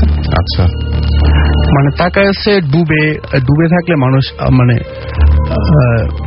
ডুবে তাকায় আছে, শুধু মুখ দেখা যাচ্ছে, দুটো চোখ, মানে একটা লাশ যেরকম বাট চোখ খোলা, এবং মনে হচ্ছে নর্মাল একটা মানুষ তাকিয়ে আছে। তো বান্ধবীকে বলছে যে দেখ ও কে তাকায় আছে এখানে। কই না তো, কেউ নাই তো। তো মা যখন নিচে তাকায় তখন দেখে কেউ নাই, মা অনেক ভয় পায়। তারপরে নর্মালি বাসায় চলে আসে। তারপর থেকে যে চঞ্চল মেয়েটা হঠাৎ চুপ হয়ে যায়। আচ্ছা। কারোর সাথে কথা বলে না, বাইরে খেলতে যায় না, চুপচাপ বসে থাকে, ভয় পায়, দেখলে বোঝা যাচ্ছে ভয় আছে। অনেক সময় কাঁদে। আমার নানু জিজ্ঞেস করে কি হয়েছে তোমার। তো মা বলে যে কিছু না বাবা, আমাকে ওরা ডাকে কেমন জানি, আমার কানে এসে কি কে জানি কথা বলে। তো নানু বলছে কে কথা বলে তোমাকে। আমার বলছে না বাবা এরকম, আমার ভয় লাগে, আমার ভাল লাগে না, এখানে আমি থাকবো না। তখন নানু মানে বলে যে হয়তো এই ছোট মানুষ ভয়টা কোনো একটা পাইছে, ঠিক আছে সমস্যা নেই, তুমি থাকো, আমি দেখতেছি, আর কোনো সমস্যা হলে আমি করব। তো এরকম মা একদিন ঘটনা যে শুরু হয়, যেটা ব্যাপারটা রাতে হঠাৎ করে ঘুম ভেঙে যায় আমার। আচ্ছা। ঘুম ভেঙে যায়, ঘুমের স্বপ্নের মধ্যে এরকম দেখে কেউ তাকে ডাকতেছে, ভয় দেওয়ার চেষ্টা করে। তো উঠে কান্নাটি করে, নানুকে বলে, নানু সেরকম পাত্তা দেয় না, ঠিক আছে তুমি আমাদের সাথে ঘুমাও, এখন থেকে ভয় পাচ্ছ, আমার সাথে ঘুমাও। তো মা ঘুমায়, কিন্তু কোনো লাভ হয় না আর কি। আলটিমেটলি ওই মধ্যরাতে উঠে যায়, উঠে কাঁদে। তো একদিন উঠে গেছে মা, কিন্তু কাউকে ডাকেনি। আচ্ছা। কারণ দেখতেছে লাভ হচ্ছে না, উঠে বসে আছে, আশেপাশে দেখছে। আমাদের নানুর বাসাটা ছিল টিনের চালের আর কি। তো মা আশেপাশে তাকায়, তো উপরে চোখ গেছে। উপরে চোখ যাওয়ার পর দেখে যে মুখটা সে খালে দেখছিল, সেম একটা মুখ তার দিকে তাকায়, শুধু মুখ, আর কিছু নেই। অন্ধকার ছিল, কিন্তু ওই মুখটা ফোকাস ছিল। তখন আবার অনেক ভয় পায় মা, ভয় পেয়ে নানুকে ডাকে, দেখো কে তাকায় আছে উপরে। মুখটা একটু বর্ণনা দেন, মুখটা কেমন দেখেছিল? মুখটা এরকম ছিল যে কোনো ভুরু নেই আর কি, চোখে ভুরু নেই, আর বসন্তের দাগের মতো কালো কালো কালো, মা যেটা বলছে আর কি, এরকম তাকায় আছে। মানে উইয়ার্ড একটা চেহারা, কোনো চুল নাই বেসিক্যালি যে ব্যাপারটা। আচ্ছা, যে চুল দেখা যাচ্ছে না, ভুরু নাই, শুধু একটা মুখ, মানে স্কাল উইথ স্কিন, সরাসরি ব্যাপারটা, কিন্তু এই বসন্তের দাগগুলো আছে। ওকে। নানুকে ডাকার পরে নানু তো কিছু দেখতে পায় না, তো মা তখন কান্নাটি করে অনেক। তো নানু ওখানে নামাজ পড়তেন নিয়মিত এক মসজিদে, তো ইমামের সাথে ভালো পরিচয় তার। ইমামকে নিয়ে এসে ইমাম তখন বিভিন্ন ঝাড়ফুঁক করে দেন মাকে, ঠিক আছে সমস্যা নাই। নানুকে বলে যে আয়াতুল কুরসি এরকম প্রতি নামাজে পড়ে ওনাকে ফু দিয়ে দিতে, যাতে বড় বড় ভালো লাগে। তো মা আগের চেয়ে একটু ভালো হয়, মানে কিন্তু তারপরেও এই পরিস্থিতি থেকে যায় আর কি। এই কয়েকদিন পরে একটা আমাদের ওই নানু বাসার মানে গ্রামেই একটা তেঁতুল বাগান ছিল, তো তেঁতুল বাগানে একটা লাশ পাওয়া যায় একটা ছেলের। সে ছেলেটা কয়েকদিন থেকে নিখোঁজ, তার মা তাকে খুঁজছে, বাসায় কেউ নেই, শুধু মা ছাড়া ওই ছেলে কেউ ছিল না। তো ওই লাশ যখন পাওয়া যায়, সেই ছেলেটা দুটো চোখ ছিল না, মানে চোখ উঠে ফেলা হয়েছে এমন। তো ওই লাশ পাওয়া যাওয়ার পরে মা পাগল হয়ে যায়, খুব স্বাভাবিক, একটাই ছেলে, তার এমনি খুঁজে পাওয়া যাচ্ছে না। মা ভাবছিল হয়তো কোথাও গিয়েছে বা আসবে আবার ফিরে, পাগল হয়ে যায় মা। যেদিন কবর দেওয়া হলো ছেলেটাকে, সেদিন রাতে থেকে মা দেখা শুরু করলো কি একটা লাশ, তাকে কবর দেওয়া হয়েছে কিন্তু সে মরেনি। ঘুম থেকে স্বপ্নে দেখছেন? স্বপ্নে দেখছে। আচ্ছা। ঘুম থেকে ওঠার পরে সে নানুকে বলে, নানু বাবা ও তো মরেনি, ও বেঁচে আছে। তো নানু বলে কি মরেনি, কি বেঁচে আছে? না বাবাও মরেনি, এরকম করে কাঁদতে থাকে মা। তো নানু বলছে যে মরে আছে, ঠিক আছে, কে মরেনি আমি কালকে সকালে দেখব। তো এরকম নামাজ পড়তে যায়, নামাজ পড়তে যেয়ে ইমামের কাছে কথাটা শেয়ার করে। তখন ইমাম খুব আশ্চর্য হয় যে ব্যাপার কি। নানু জিজ্ঞেস করে কেন, কি হয়েছে? এই ছেলেটার মা, ও পাগল হয়ে গেছে, প্রায় পাগল, প্রায় সেম কথাটা আমাকে এসে বলছে যে ও মরেনি, ও বেঁচে আছে। তো নানু একটু আশ্চর্য হয়, কি ব্যাপার, একই কথা, আমার মানে কোনো সম্পর্ক নেই, কিন্তু একই গ্রামে থাকতে পারে কিন্তু কেউ কাউকে চেনে না।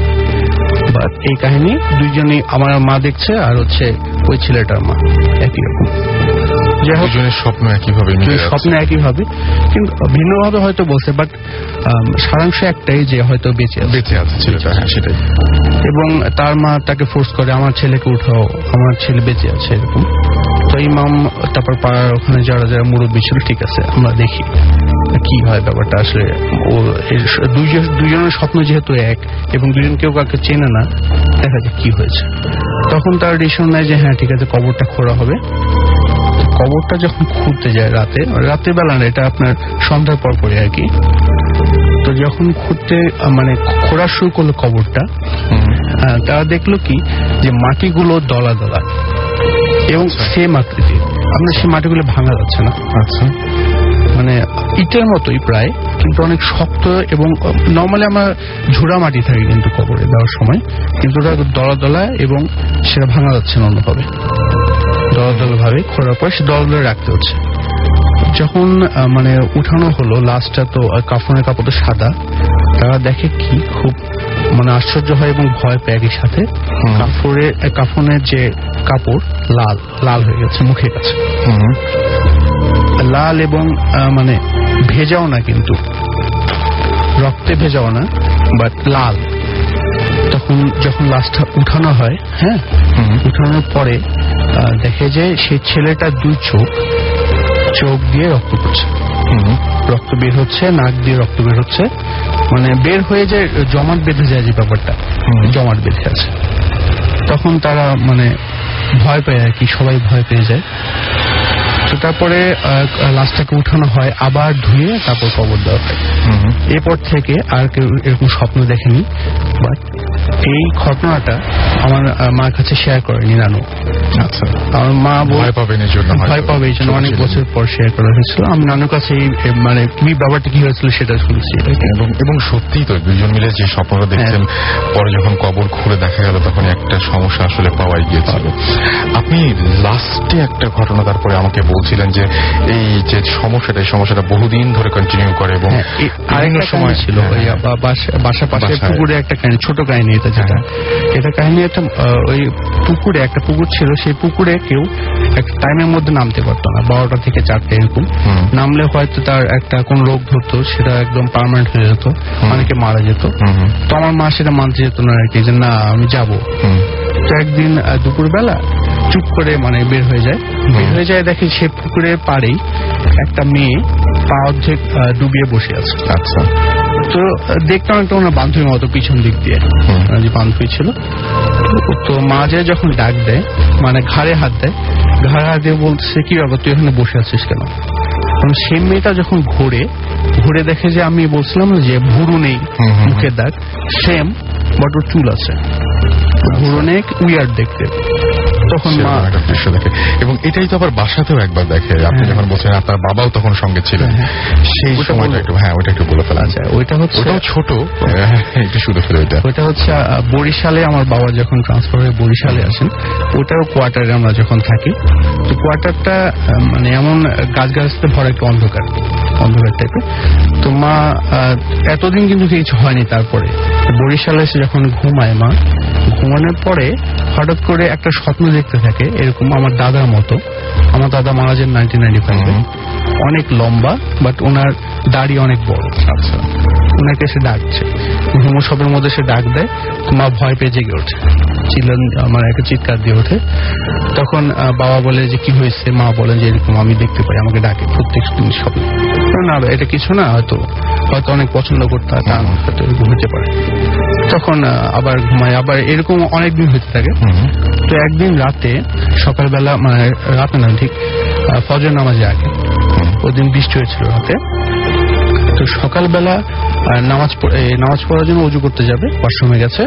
ওয়াশরুমে আগে তো ওই যে 30 ওয়াটের বাল্বগুলো ছিল, তো ফ্লাকচুয়েট করছে, হঠাৎ করে বন্ধ হয়, আবার চলে, আবার বন্ধ হয়। তখন হয়তো বলছে ভোল্টেজ আপ ডাউন হতে পারে, এরকম এই জন্য হতে পারে। তো যখন বের হয়ে দেখে যে আমাদের ইয়ার সামনে দরজার পাশে একটা ইজি চেয়ার ছিল।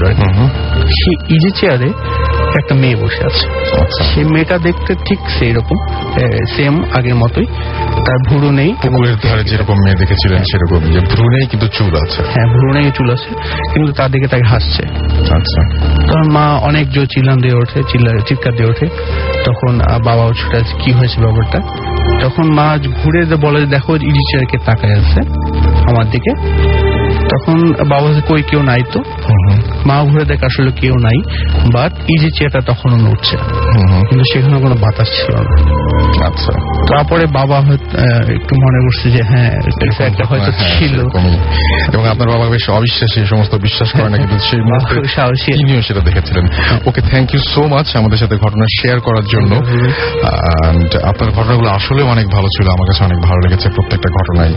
আমরা বেশ কিছু SMS পেয়েছি, যে SMS গুলোর ম্যাক্সিমামই SMS গুলো সবাই করেছেন হাবিব ভাইয়ের কাছে। তো আমরা হাবিব ভাইয়ের কাছে ফিরে আসবো, তখন আপনাদের এই SMS গুলো আমরা পড়বো। আমাদের আরো একজন গেস্ট আছেন এই মুহূর্তে, তার আগে আমি কিছু SMS পড়ে ফেলবো।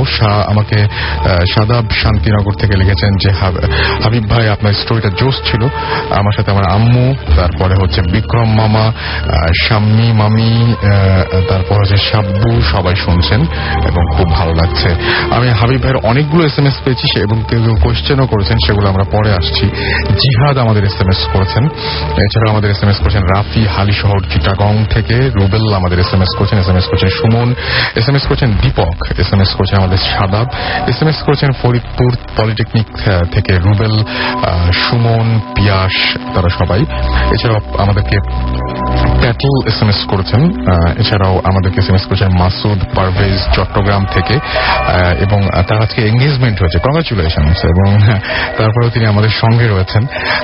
আমাদেরকে মবিন SMS করেছেন খুলনা থেকে, শুনছেন এবং তার ভালো লাগছে। নেক্সাস মৃদুল যাত্রাবাড়ি থেকে SMS করেছেন এবং তিনি বলছেন যে আশা করি ভয় লাগবে, I love Bhoot FM so much. হ্যাঁ, এখন পর্যন্ত ভয় লেগেছে কিনা এটা অবশ্যই নেক্সাস জাননি, তবে হ্যাঁ আমাদের পরবর্তীতে আরো যে সমস্ত ঘটনা আছে প্রত্যেকটা ঘটনায় আমার আজকের খুব পছন্দের। যাই হোক, আমাদের মাঝে এসছেন ঢাকার নাম রাজশাহী থেকে একজন এসছেন, এবং পুরো রাজশাহী থেকে ঢাকা পর্যন্ত আসার জন্য থ্যাঙ্কস জানাচ্ছি। এবং আপনি অনেক কষ্ট করে এসছেন। আমি প্রশ্ন করেছিলাম যে আপনার জীবনে কোনো কিছু ঘটেছে কিনা, উনি যেটা শোনাবেন সেটা তার জীবনের কোনো ঘটনা না।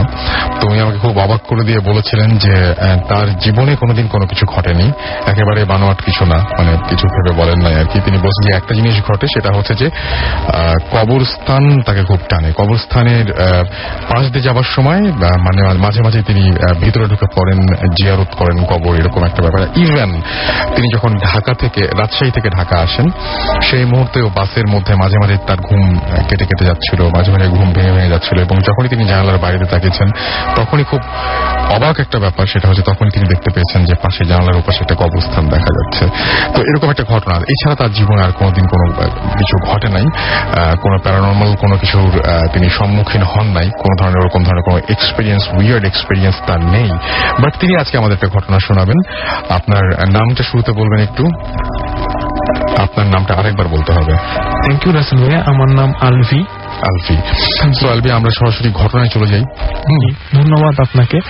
প্রথমে আমি ছোট্ট একটা কথা বলতে চাই, আমাদের একদম ঘটনায় যেতে হবে, আমাদের অনেক অনেক অনেক। আমি জাস্ট আমার ছোট্ট একটা ফ্রেন্ড আমার উপর খুব রেগে আছে, নাম হচ্ছে বিশাল। তো তুই আমার উপর রেগে থাকিস না, তুই আমার সাথে আজকে পরে কথা বলিস, ঠিক আছে? আমি আমার ঘটনাতে ফিরে যাই।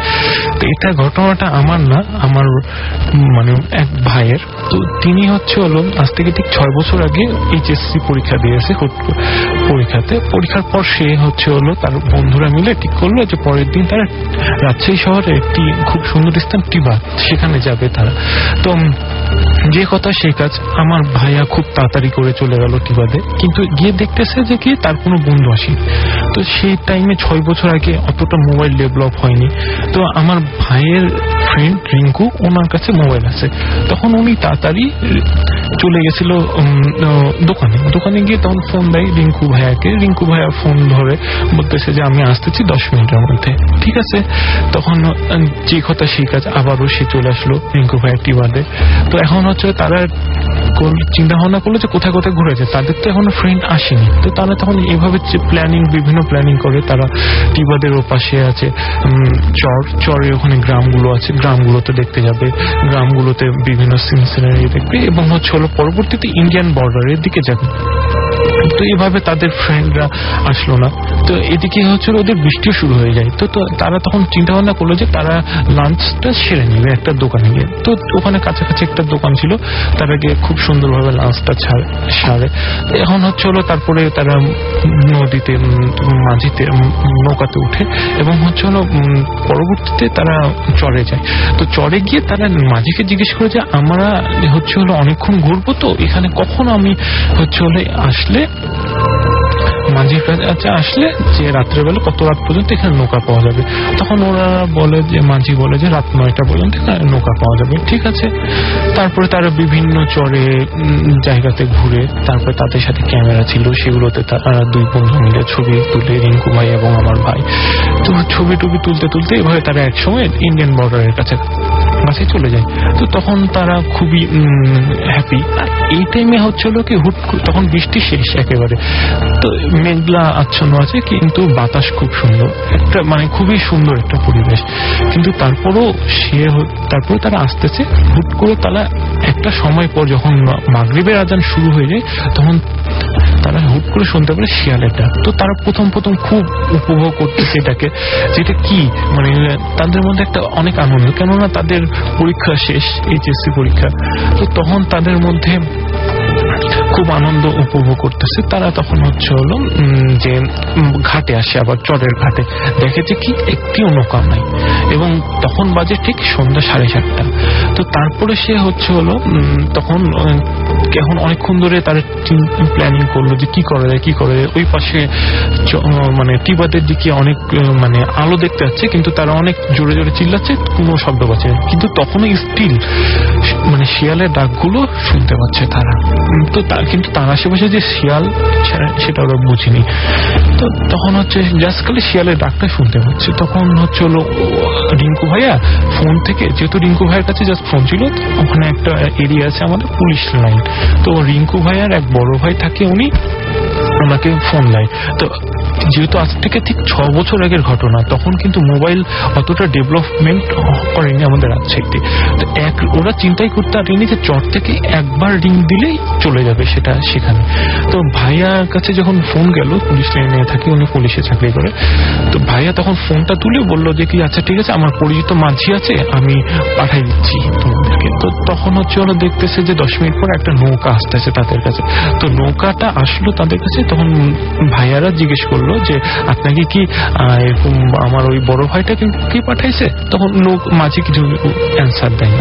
তো মাঝি কোনো অ্যান্সার দেয় না, তারা নৌকাতে উঠে যায় তাড়াতাড়ি। আর এই টাইমও তখন হচ্ছে আরো ঘন হয়ে আসতেছে ওই ডাকগুলো শিয়াল।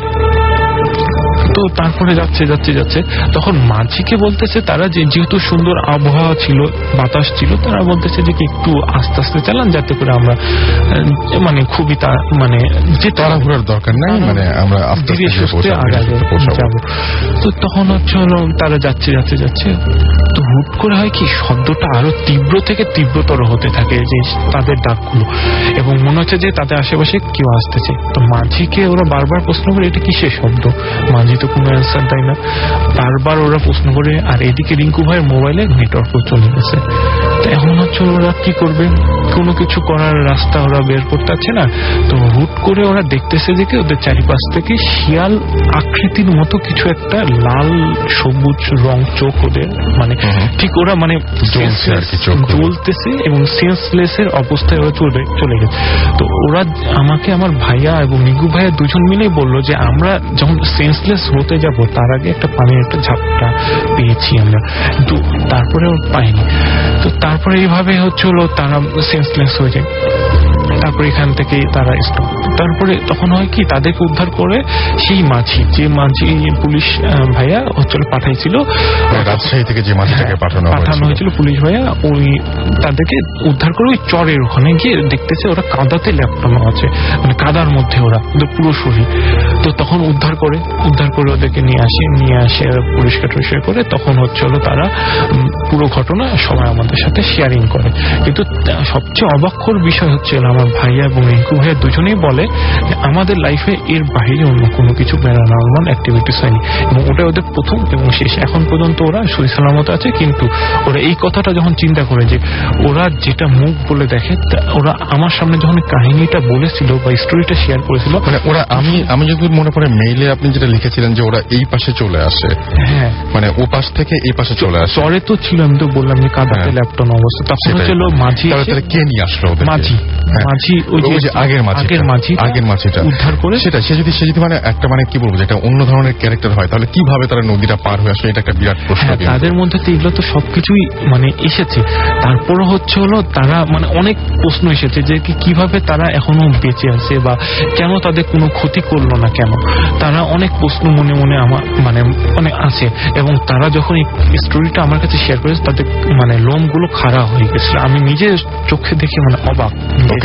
Thank you so much. এবং তার চাইতে অনেক বেশি ধন্যবাদ আপনাকে, যে অনেক কষ্ট করে অনেক দূর থেকে এসছেন।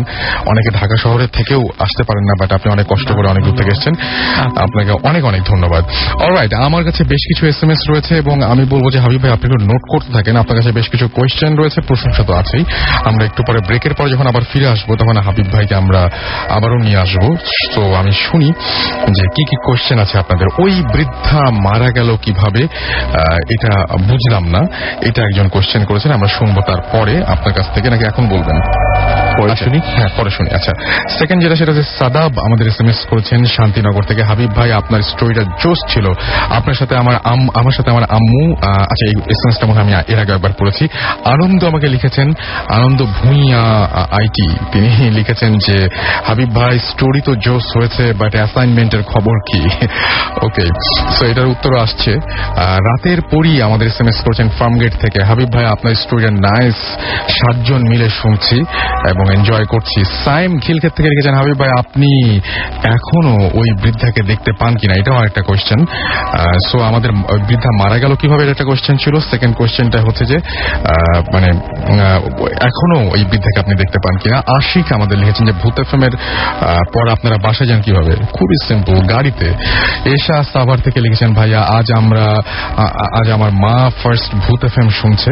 হাবিব ভাইয়ের ঘটনাটা আমার ভীষণ ভালো লেগেছে। এবং ডক্টর গোলাপ আমাদের লিখেছেন ফ্রম রাজশাহী মেডিকেল কলেজ যে টুডে ইজ মাই বার্থডে, আপনাকে জন্মদিনের অনেক অনেক শুভেচ্ছা, আমাদের কেক পাঠিয়ে দেবেন প্লিজ। নিলয় লিখেছেন যে মলয় শিলিগুড়ি থেকে যে মেইলটি পাঠিয়েছে, ফার্স্ট মেইলটা আজকের, আমি ওর বন্ধু নিলয়, আমরা একসাথে হোস্টেলে থাকতাম, এখন আমার ছুটি চলছে। ওকে, সো আপনি তাহলে ঘটনাটা নিশ্চয়ই জানেন। বাহ, একটা উইটনেস পাওয়া গেল সেই ঘটনার। আমাদের শিমুল লিখেছেন, রাসেল ভাই আমরা রাজশাহী থেকে, আমরা 4 বন্ধু, ফাহিম, মুরসালিন, শুভ আর আমি শিমুল, রুমে লাইট অফ করে শুনছি। কাজল মোহাম্মদপুর থেকে লিখেছেন, ভাইয়া আমি আমার ওয়াইফ সুপ্তিকে নিয়ে ভূত FM শুনছি, ওর খুব ভয় লাগছে। জনি আমাদের লিখেছেন, ভাইয়া আমি ফার্স্ট শুনছি, আমার খুব ভালো লাগছে। চিটাগং অক্সিজেন থেকে জিতু, সৌরভ লিখেছেন, জুই, তারা লিখেছেন যে রাসেল ভাই কেমন আছেন? আমরা 3 জন লাইট অফ করে ভূত FM শুনছি। ভূত FM সবচেয়ে বেশি ভালো উপায় হচ্ছে লাইট অফ করে হেডফোনে শোনা। জিয়া আমাদের লিখেছেন চিটাগং থেকে, খুব এনজয় করছি। এবং আমাদেরকে SMS করেছেন টিনু, তিনি হচ্ছেন আসলে ইন্ডিয়াতে থাকেন, তিনি আমাদেরকে SMS-টা কারো মাধ্যমে পাঠিয়েছেন। তিনি লিখেছেন যে আমি অনেকদিন যাবৎ ভূত FM শুনছি, বাট SMS করতে পারছি না, এবং বাট তিনি শুনছেন আমাদেরকে। মাসুদ পারভেজ আমাদের SMS করেছেন চট্টগ্রাম থেকে, রাসেল ভাই আজ আমার এঙ্গেজমেন্ট হয়েছে। আচ্ছা, আমি একটু আগে আপনাকে কংগ্রাচুলেট করছি। ইব্রাহিম আমাকে SMS করেছেন দাউদকান্দি থেকে, তিনি লিখেছেন আমার ওয়াইফ অ্যান্ড 2 শ্যালক সবাই মিলে ভূত FM শুনছি, প্লিজ রিড দ্য SMS। আমি পড়ে ফেললাম। বাপ্পা আমাকে SMS করেছেন, রাসেল ভাই অনেক জমে উঠেছে, এটা আমার একেবারেই, আমি বলেছি বারবার করে যে আমার বা মাসুমের এটা কৃতিত্ব না, এটা যারা সেখানে এই ঘটনা শেয়ার করেছেন তাদেরই কৃতিত্ব। আমাকে রাকিব SMS করেছেন ধানমন্ডি ভূতের গলি থেকে, তিনি লিখেছেন যে 2 ফ্রেন্ড শুনছেন, দুজনেই খুব ভীতু, জানালার দিকে তাকাতে পারছেন না। ভাই একবার তাকান না প্লিজ, আমি রিকোয়েস্ট করছি। আচ্ছা, বাবু আমাদের SMS, আচ্ছা আমি রিকোয়েস্ট করছি যে না তাকান, তাহলে দেখবেন যে মাঝরাতে কেউ আপনাকে ইনসিস্ট করছে। বাবু আমাকে ধানমন্ডি থেকে লিখেছেন, জোস, I love Bhoot FM। Okay, thank you so much যারা SMS পাঠিয়েছেন। যারা SMS পাঠাতে চাচ্ছেন কিন্তু পাঠাতে পারেনি, তাদেরকে বলি মোবাইলের মেসেজ অপশনে গিয়ে টাইপ করুন SHOUT শাউট স্পেস আপনার নাম স্পেস আপনার মেসেজ পাঠিয়ে দিন 9840 নাম্বারে, এয়ারটেল নাম্বার থেকে বা অন্য যে কোনো নাম্বার থেকে। ছোট্ট ব্রেক নেব, নতুন অতিথিদের নিয়ে ফিরে আসছি, কোথাও যাবেন না, আরো দারুণ দারুণ সব ঘটনা, এবং আরো কিছুক্ষণ পরেই, মাত্র কিছুক্ষণ পরেই আবারও আমরা ফিরে আসবো হাবিব ভাই এবং নতুন অতিথিদের নিয়ে। সো স্টে টিউনড রেডিও ফুর্তি অ্যান্ড ডোন্ট স্টপ দ্য ফুর্তি।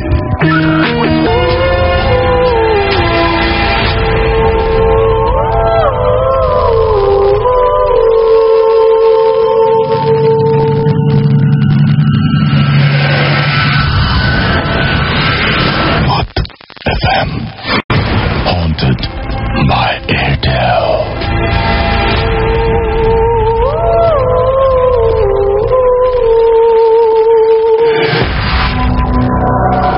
শুনছেন সবসময় রেডিও ফুর্তি, চলছে ভূত FM হন্টেড বাই এয়ারটেল। ঘড়িতে সময় রাত 1:05। আমি আছি রাসেল এবং আমার সঙ্গে রয়েছে মাসুম এবং আজকের অতিথিরা। আমরা একটার পর একটা ঘটনা শুনছি, আপনাদের SMS পাচ্ছি। আপনারা যারা SMS করতে চান তারা মোবাইলের মেসেজ অপশনে গিয়ে টাইপ করুন SHOUT শাউট স্পেস আপনার নাম স্পেস আপনার মেসেজ পাঠিয়ে দিন 9840 নাম্বারে। যদি আনফরচুনেটলি কেউ আজকের এপিসোডটি মিস করে ফেলেন তাহলে চিন্তার কোনো কারণ নেই, এয়ারটেল এম রেডিওর সাহায্য নিয়ে আপনি আবারও এপিসোডটি শুনতে পারেন। আপনাকে ডায়াল করতে হবে 4040, সিলেক্ট করতে হবে চ্যানেল 22 এবং আপনার যে কোনো এয়ারটেল নাম্বার থেকে এটা যখন আপনি 4040 ডায়াল করে সিলেক্ট করবেন চ্যানেল 22, তখন দেখবেন যে একের পর এক এপিসোডগুলো আপনাকে অপশন দেওয়া হচ্ছে এবং আপনি যেটা যেটা মিস করেছেন বা যেটা আবারও শুনতে চান, সেই এপিসোডটি আপনি চাইলেই তখন শুনে ফেলতে পারেন। And now listeners can get the Bhoot FM tune as their caller tune and my tune. আপনি Bhoot FM টিউনটা যদি caller tune বা my tune হিসেবে সেট করতে চান, তাহলে আপনি যেটা করতে হবে, আপনাকে কোড নাম্বারটা মনে রাখতে হবে। Code number is 92125 and you can activate it by sending an SMS. মাত্র একটি SMS পাঠালেই হয়ে যাবে। সেই SMS পাঠানোর নিয়মটি হচ্ছে, মোবাইলের মেসেজ অপশনে গিয়ে টাইপ করুন CT স্পেস দিয়ে কোড নাম্বার which is 92125 এবং পাঠিয়ে দিন 3123 নাম্বারে। এই ছিল নিয়ম কানুন। বেশ কিছু SMS চলে এসেছে, তার মধ্যে দেখতে পাচ্ছি যে অগ্নি ময়মনসিং থেকে SMS করেছেন, মাইগ্রেনের পেনে ভুগছেন, তারপরে ভূত FM শুনছেন, স্টোরিগুলো তার অনেক বেশি ভালো লাগছে। আমার নেক্সট যে ঘটনাগুলো আমাদের কাছে রয়েছে সেই ঘটনাগুলো অনেক অনেক বেশি জোস, সুতরাং স্টে টিউন। আমাকে আবির এক্সপ্রেস ধানমন্ডি থেকে লিখেছেন যে আমি আর আমার বেস্ট ফ্রেন্ড দুজনে শুনছি এবং আমরা খুব ভয় পাই, খুব ভালো লাগছে ঘটনাগুলো। আর ইমু আমাকে যাত্রাবাড়ি থেকে লিখছেন, ভাইয়া আজকের গল্পগুলো শুনে আমার ভয় মনে ঢুকে গেছে আর ঘুম চলে গেছে, সুতরাং ঘুম আর আসবে না। আপনি মনে রাখবেন যে পৃথিবীতে দুই ধরনের মানুষ রাতে ঘুমায় না, এক হচ্ছে জ্ঞানী মানুষ আর দুই হচ্ছে ভীতু মানুষ। সুতরাং আপনি যদি রাতে আপনার যদি ঘুম না আসে, আপনি যদি জেগে থাকেন, তাহলে আপনি হয় জ্ঞানী মানুষ নয় ভীতু মানুষ। আমি দেখতে পাচ্ছি যে আমাকে SMS করেছেন মাসুদ পারভেজ চট্টগ্রাম থেকে, সাকিব, মৌ, ইমু, ফাহিম, তারা চারজন মিলে শুনছেন আমাদেরকে, তুষার, ইমাদুল, ইসরায়েল, রবিউল আওয়াল, তারা সবাই, হাবিব ভাই আপনার স্টোরিগুলো খুব জটিল ছিল সেটা লিখেছেন রাজশাহী থেকে, ব্ল্যাক পাইরেট আমাদের লিখেছেন যে আমি আর আমার গার্লফ্রেন্ড, তারা ভূত FM শুনছেন, জাহিদ ড্রামা তিনি আমাদের SMS করেছেন এবং তিনি আমাদের সাথে রয়েছেন, মিল্টন নরসিংদী দাসপাড়া থেকে আমাদের SMS করেছেন এবং আমাদের SMS আপনি আমার পুরো SMSটা পড়েন না কেন? আচ্ছা, পুরো SMSটা আরেকবার পাঠিয়ে দিন ভাই। আচ্ছা, এখন আমরা যেটা করবো সেটা হচ্ছে সরাসরি ঘটনায় চলে যাবো, তবে তার আগে ক্রিস গেইল আমাকে SMS করেছিল, অনেকগুলো SMS পাঠিয়ে লিখেছেন হাবিব অসম। ওকে, আমি সেটা জানিয়ে দিলাম। আমাদেরকে সাব্বির খুলনা থেকে লিখেছেন, হাবিব ভাই কি বাংলাদেশে মহাখালীতে আচ্ছা একবারও দেখেছেন? আচ্ছা, বাংলাদেশে তিনি মহিলাকে একবারও দেখেছেন কিনা সেটা জিজ্ঞেস করেছেন আর কি। এই কোয়েশ্চেন সবারই। আমরা এখন আবারও যাবো মিস্টার হাবিবের কাছে এবং বেশ কিছু কোয়েশ্চেন ছিল তার কাছে, সেই কোয়েশ্চেনগুলো নিশ্চয়ই আপনার মনে আছে হাবিব ভাই, না? জি, মোটামুটি মনে আছে। ওকে, ফাইন। তাহলে প্রথম কোয়েশ্চেনটা ছিল মনে হয় এরকম যে মহিলা মারা গেলেন কিভাবে, সেটা আপনি জেনেছেন কিনা। সেকেন্ড কোয়েশ্চেনটা ছিল এরকম যে আপনি বাংলাদেশে সেই মহিলাকে দেখছেন কিনা। ওয়েল, মহিলা বেসিক্যালি মারা গিয়েছেন, ওনাকে স্ট্যাব করা হয়েছিল, 8 বার স্ট্যাব করা হয়েছে, এটা পুলিশের রিপোর্ট অনুযায়ী। আর বাকি ডিটেলসটা আমি জানি না বেসিক্যালি। আর আপনি দেশে তাকে না, দেশে ওনাকে কখনোই দেখিনি, আর দেশে আমার বেসিক্যালি কোনো প্রবলেম হয়নি এখন পর্যন্ত, আলহামদুলিল্লাহ। আমরা তাহলে পরবর্তী ঘটনা যাই আপনার। আচ্ছা, সেকেন্ড ঘটনা যেটা, এটা হচ্ছে তার সপ্তাহখানেক পর। হঠাৎ একদিন রাতে ফিরছি, সেম টাইম 12:05 ট্রেন ধরে আসছি। তো ট্রেন থেকে নেমে রাস্তা ক্রস করলাম, তো কিছু দূরে লাইক 10-15 মিটার দূরে ভদ্রমহিলাকে দেখতে পাচ্ছি, উনি দাঁড়িয়ে আছেন। তো দেখে আমি বেশ ভয় পেয়ে গেলাম। বেসিক্যালি ট্রেন তখন আর নাই, সো আমি ব্যাক করতে পারছি না। আর সামনে গেলে মহিলা, আমি ভাবতেছি যে আমি কি করবো। এরকম 15-20 মিনিট দাঁড়িয়ে থাকলাম যে দেখা যাক কি করা যায়, মুভ করেন কেন। উনি স্টিল দাঁড়িয়ে আছেন ওখানে। তো এন্ড অফ দ্য ডে আমি কি করবো, সাহস জোগাড় করে আগে গেলাম। তো আগে যে জিজ্ঞেস করলাম যে আগে যে কিছু জিজ্ঞেস করবো, এই মুহূর্তে উনি আমাকে জিজ্ঞেস করছেন যে তোমার কি কোনো প্রবলেম হচ্ছে? আমি বললাম যে হ্যাঁ আমার প্রবলেম হচ্ছে। পুরো কি? আমি বললাম আপনি আমার প্রবলেম বেসিক্যালি, আর কোনো প্রবলেম না। তারপর সে আমাকে আবার জিজ্ঞেস করলো, না তোমার কি অন্য কোনো প্রবলেম হচ্ছে? আমি বললাম যে না, বেসিক্যালি অন্য কোনো প্রবলেম হচ্ছে না। তারপর সে আমাকে স্পেসিফিকলি জিজ্ঞেস করলো যে তোমার বাসায় কি কোনো প্রবলেম হচ্ছে কিনা। তো এই প্রশ্ন করার পর আমার মনে পড়লো, আমার কিছুদিন ধরে বাসায় একটা ঘটনা ঘটছিল। সেটা হচ্ছে আমার বাসার পাশে জাম গাছ ছিল, ওটার পাতা পড়তো সবসময়। তো বাসার চারপাশে সবসময় শুকনো পাতা থাকতো। তো রাতের বেলা প্রতিদিন রাতে কিছু একটা হাঁটতো এই পাতার উপর দিয়ে। তো আমি অনেক খেয়াল করে দেখছি জিনিসটা বিড়াল বা কুকুর এরকম কিছু না। স্টেপস গুলো একদম ক্লিয়ার, মানুষের পায়ের হাঁটার মতো। আর আওয়াজ দিলে থেমে যেত, কিছুক্ষণ পরে আবার স্টার্ট হতো। তো উনাকে আমি বললাম যে হ্যাঁ আমার প্রবলেম আছে এরকম। তো উনি আমাকে বললেন যে তুমি একটা কাজ করো, তোমার মাকে কল দাও। আমি বললাম যে কেন, কি? উনি বললো, আবার বললেন তুমি তোমার মাকে কল দাও। দেন উনি ওয়াক করে চলে গেলেন, বাসায় ডান দিক দিয়ে চলে গেলেন। যাই হোক, বাসায় গেলাম, পরের দিন আমি মাকে কল করে বললাম যে আমার এরকম এরকম সমস্যা। তোমার মা আমাকে একটা সলিউশন দিলেন। উনি বললেন যে তুমি একটা জিনিস ট্রাই করো, চারকুল পড়া এই জিনিসটাকে পেপারে প্রিন্ট করো বা কিছু একটা করো, লেখে পেরেক দিয়ে বাড়ির চারকোনায় লাগিয়ে দাও। তো আমি এটা ট্রাই করলাম। সবচেয়ে মজার বিষয় হচ্ছে ওটা করার পর থেকে বাসায় ওই প্রবলেমটা সলভ হয়ে গেছে। আচ্ছা, এরপর থেকে ওরকম হাঁটার আওয়াজ বা কোনো প্রবলেম হয়নি। এবং মজার বিষয় হচ্ছে ওটা প্রবলেমটার পর থেকে আমার বাসার আশেপাশেও মহিলাকে দেখা যায়নি, স্টেশন বা এর চেয়েও দূরে। তারপর আপনি দেখেছেন, তারপর দেখা যাচ্ছে মহিলার সাথে আমার ইন্টারাক্ট হয়েছে, কিন্তু কখনোই আপনার কোনো প্রবলেম ক্রিয়েট করে না, উনি কোনো প্রবলেম ক্রিয়েট করে। এই ছিল আপনার ঘটনা, রাইট? আর তো কোনো ঘটনা নেই আপাতত? ওকে। সো আমরা এতক্ষণ ধরে হাবিব ভাইয়ের ঘটনা শুনলাম এবং হাবিব ভাই আমাদের ঘটনা বলছিলেন। আমরা অনেক SMS পেয়েছি আপনাদের কাছে। আমি শুনলাম যে আপনাদের প্রত্যেকেরই তার ঘটনা ভালো লেগেছে। আমরা পরবর্তী যে আমাদের সঙ্গে আরো একজন গেস্ট রয়েছেন তার কাছে যাব এবং তার কাছ থেকে আমরা তার ঘটনাগুলো শুনবো। আপনার নামটা একটু বলবেন প্লিজ। Thank you. আমার নাম হচ্ছে আশরাফুল আলম। ওকে, আশরাফ বলে সবাই ডাকে। তো আমি আমার ঘটনায় যেতে যাচ্ছি। আমার ঘটনাটা হচ্ছে অনেক ছোটকালের ঘটনা। তখন আমি অনেক ছোট। আমার বাবা সরকারি চাকরি করতেন। তখন সরকারি চাকরি তো ট্রান্সফার হয়, বিভিন্ন সময় বিভিন্ন জায়গায় থাকতে হয়। তেমনি ভাবে লাস্ট ট্রান্সফারটা হলো তখন রংপুরে।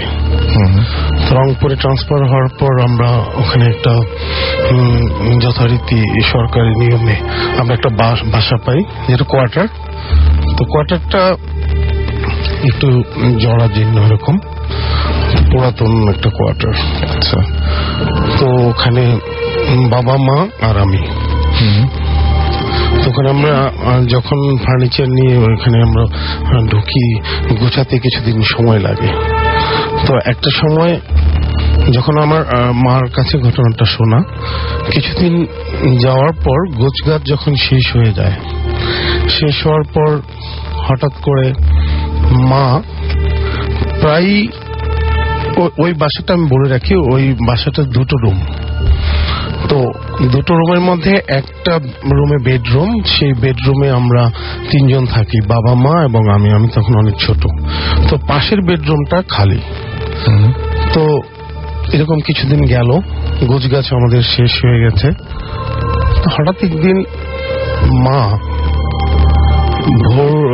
গভীর রাতের দিকে আমার ঘুম ভেঙে যায় কোনো একটা শব্দে। মা বুঝতে পারে যে কেউ হেঁটে যাচ্ছে, এপাশ থেকে ওপাশ হেঁটে যাচ্ছে। মা বিছানা থেকেই তাকে দেখে যে এরকম কেউ আসলে হেঁটে যাচ্ছে কিনা। হেঁটে যাওয়ার কথা না, আমাদের তিনজনের পরে ওই বাসার কেউ নাই। তো দেখে এরকম কেউ হেঁটে যাচ্ছে না। তারপর আবার সে ঘুমিয়ে যায়। গভীর রাতে আবার ঘুম ভেঙে যায়।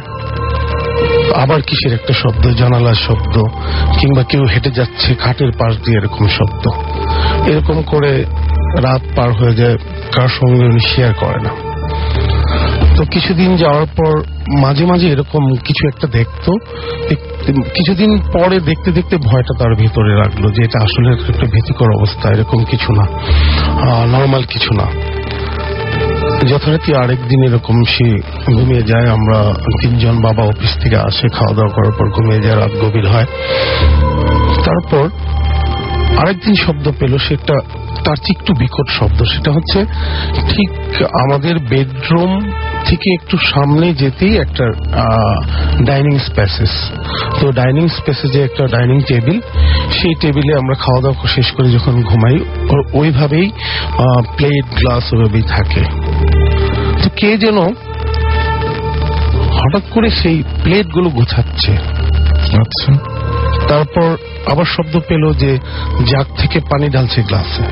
মা স্পষ্ট শুনতে পাচ্ছে।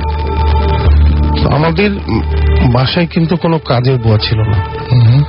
তো মা লাফ দিয়ে উঠে একটু হেঁটে যে সুইচ দেয়, লাইট জ্বালায়, দেখে যে কেউ নাই। গ্লাস প্লেট আমরা যেভাবে ওখানে রেখেছিলাম, মা যেভাবে রেখেছিল ঠিক সেভাবে আছে। কেউ নড়ায় নাই বা কোনো কিছু নড়েনি? কোনো কিছু নড়েনি, ঠিক ওইভাবেই আছে। আচ্ছা। তো এই ব্যাপারটা দেখে মা ভয় পেয়ে যায়, আরো বেশি ভয় পেয়ে যায়। একটা বিশাল একটা কিছু এখানে আছে, কিংবা বাড়িটা একটা ভীতকর অবস্থা বুঝতে পারে ডে বাই ডে। তো বাবার সাথে শেয়ার করে। বাবা বলে যে না, ওরকম কিছু না। তারপর এরকম আরো কিছুদিন গেল।